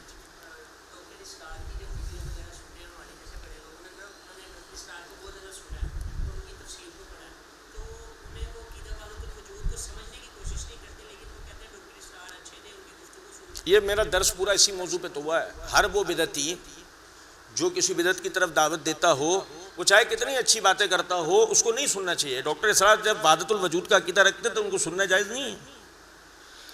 ہر وہ آدمی جو کسی ایک بدعت کی طرف بھی دعوت دیتا ہو نا، اس کی باقی کسی بات کو سننا جائز نہیں ہے۔ اس کو تو صرف علماء سن سکتے ہیں، وہ بھی رد کرنے کے لیے۔ آپ میری بات سمجھ رہے ہیں؟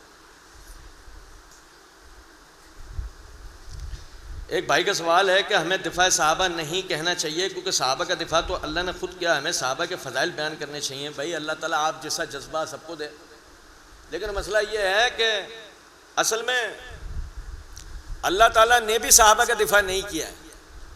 اگر ہم سمجھے تو اللہ نے تو ایک اصول بیان کرا ہے، فَإِنْ آمَنُوا بِمِثْلِ مَا آمَنْتُمْ بِهِ فَقَدْ اهْتَدَوْا۔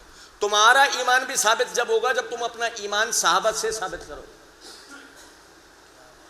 تو اللہ کو صحابہ کے دفاع کی نوبت نہیں ہے، اللہ نے تو کہا تمہارے ایمان کا بھی دفاع جب ہو سکتا ہے جب تم اپنا ایمان صحابہ جیسا ثابت کرو۔ نہیں سمجھے کچھ بات؟ یقین کریں میں اگلی دفعہ اللہ نے موقع دیا نا آپ کے سامنے حاضر ہوں گا تو انشاءاللہ آپ کو معاویہ رضی اللہ تعالیٰ عنہ کے حوالے سے نا 10 حدیثیں پڑھ کے سناؤں گا، صرف 10 اور کچھ نہیں۔ ان 10 حدیثوں میں معاویہ رضی اللہ تعالیٰ عنہ نے جو تعلیمات دی ہوں گی نا، آپ اکیلے میں بیٹھ کے سوچئے گا، آپ کو یہ اندازہ ہوگا کہ یار اس آدمی کو ہم فاسق فاجر پتہ نہیں کیا کیا کہنے پہ تلے رہتے ہیں، ذرا دیکھے تو صحیح کیا کیا تعلیمات اور کیا کیا باتیں اس آدمی سے روایت ہیں کہ جن پہ پورے دین کی عمارت آ کے کھڑی ہوتی ہے۔ آپ سمجھ رہے ہیں یہاں مسئلہ صحابہ کے دفاع کا نہیں ہے، یہاں مسئلہ یہ ہم اپنا ذاتی دفاع کر رہے ہیں۔ کیونکہ اگر مثال کے طور پہ وہ جو امام ابو زرع رازی رحمۃ اللہ علیہ نے کہا تھا کہ جب ان کو آ کے بتانے والے نے بتایا کہ ایک شخص صحابہ میں نقص بیان کرتا ہے کہ فلاں صحابی میں یہ غلطی تھی، فلاں صحابی میں یہ غلطی تھی، تو انہوں نے جواب کے اندر کسی صحابی کا نام لے کے یہ نہیں کہا کہ نہیں جی ان میں غلطی نہیں تھی، انہوں نے جواب کے اندر یہ کہا فَإِنَّهُ زِندِيق، یہ شخص کیا ہے؟ زندیق ہے، بے دین ہے، ملحد ہے۔ کہا اس لیے کہ یہ صحابہ اکرام رضوان اللہ علیہم اجمعین پر تنقید نہیں کر رہا، اصل میں یہ اسلام کی عمارت کو ڈھانے کی کوشش کر رہا ہے، کیونکہ اگر ایک مرتبہ صحابہ لوگوں کی نظروں میں غلط ہو گئے تو اسلام خود بخود غلط ہو جائے گا۔ تو لہذا ہم صحابہ کا دفاع نہیں کر رہے ہوتے، ہم تو اصل میں اپنے عقائد و نظریات کا دفاع کر رہے ہوتے ہیں، ان کے راویوں کا دفاع کر رہے ہوتے ہیں۔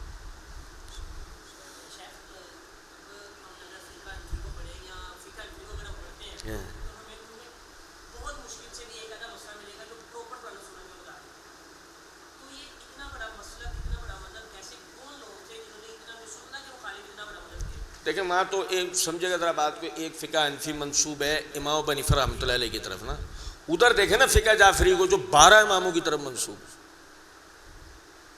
یہاں تو ایک کا مسئلہ تھا، وہ 12 کے نام سے کتنے جرت سے جھوٹ بولا اور لوگوں نے مان لیا، کسی ایک کی تصدیق کے لیے نہیں گئے۔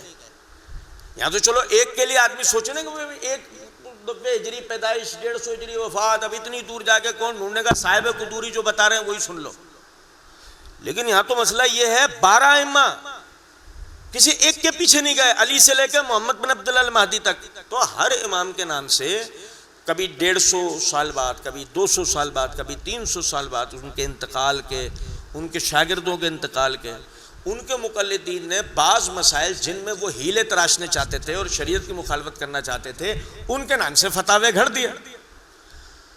ہمیں تو امام ابو حنیفہ رحمۃ اللہ علیہ نے اصول بتا دیا، بس اس کے مطابق ہر فقہ کو قبول کر لینا چاہیے۔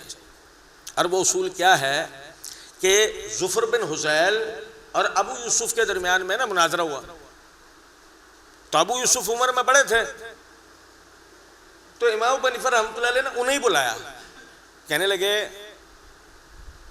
اے یعقوب، ان کا اصل نام یعقوب تھا نا، اے یعقوب تیرے لیے خرابی ہو میرے ہر قول پہ فتویٰ مت دیا کر۔ پہلے ہی جملے سے کیا پتہ لگا؟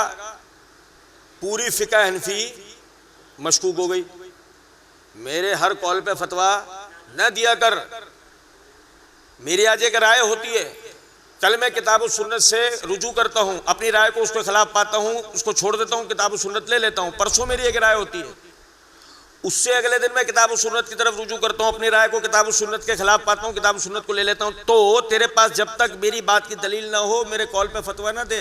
پتہ لگا فقہ حنفی کی ہر وہ بات معتبر، فقہ شافعی کی ہر وہ بات معتبر، فقہ جعفریہ کی ہر وہ بات معتبر ہوگی جو کتاب و سنت کی دلیل سے مستدل ہوگی، اور جس میں کتاب و سنت کی دلیل موجود نہیں ہوگی اس میں چاہے وہ کسی بھی فقہ کی طرف منسوب ہو، چاہے وہ محمد بن عبد الوہاب کی فقہ ہو، چاہے وہ ابن تیمیہ کی فقہ ہو، چاہے وہ شوکانی کی فقہ ہو، بات آ رہی سمجھ میں نہیں، وہ قبول ہوگی، وہ قبول نہیں ہوگی۔ جی آپ یہ دعا کریں، آپ نہیں میں مجھے آتی نہیں ہے دعا کرنا، میں رٹی رہا۔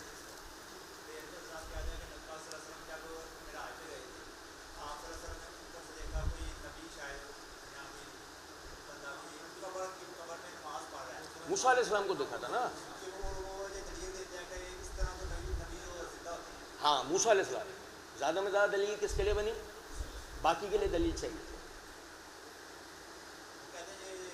سمجھے نا میری بات؟ دیکھو نبی صلی اللہ علیہ وسلم آخری نبی ہیں.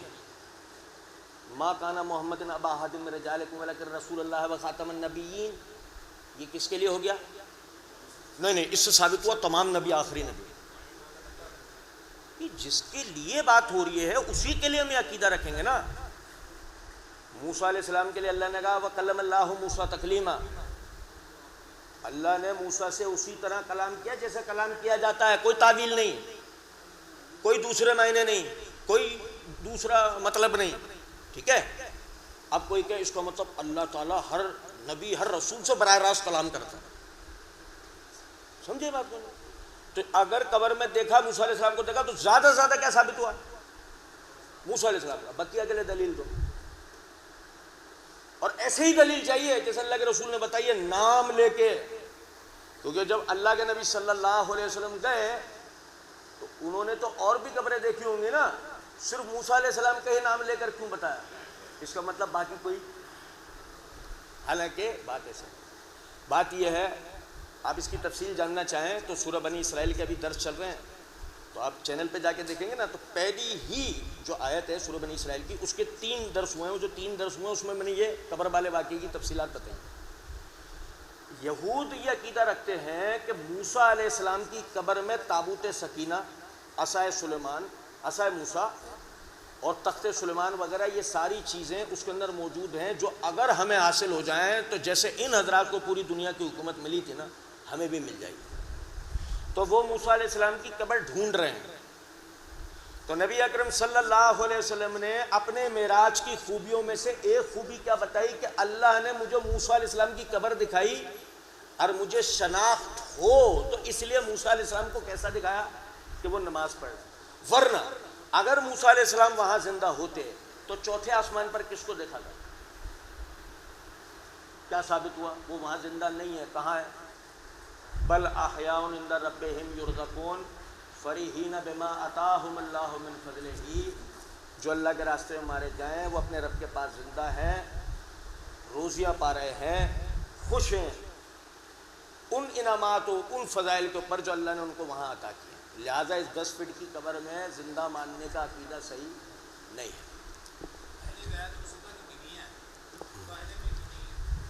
یہ ویڈیو دوبارہ سن لیجیے گا.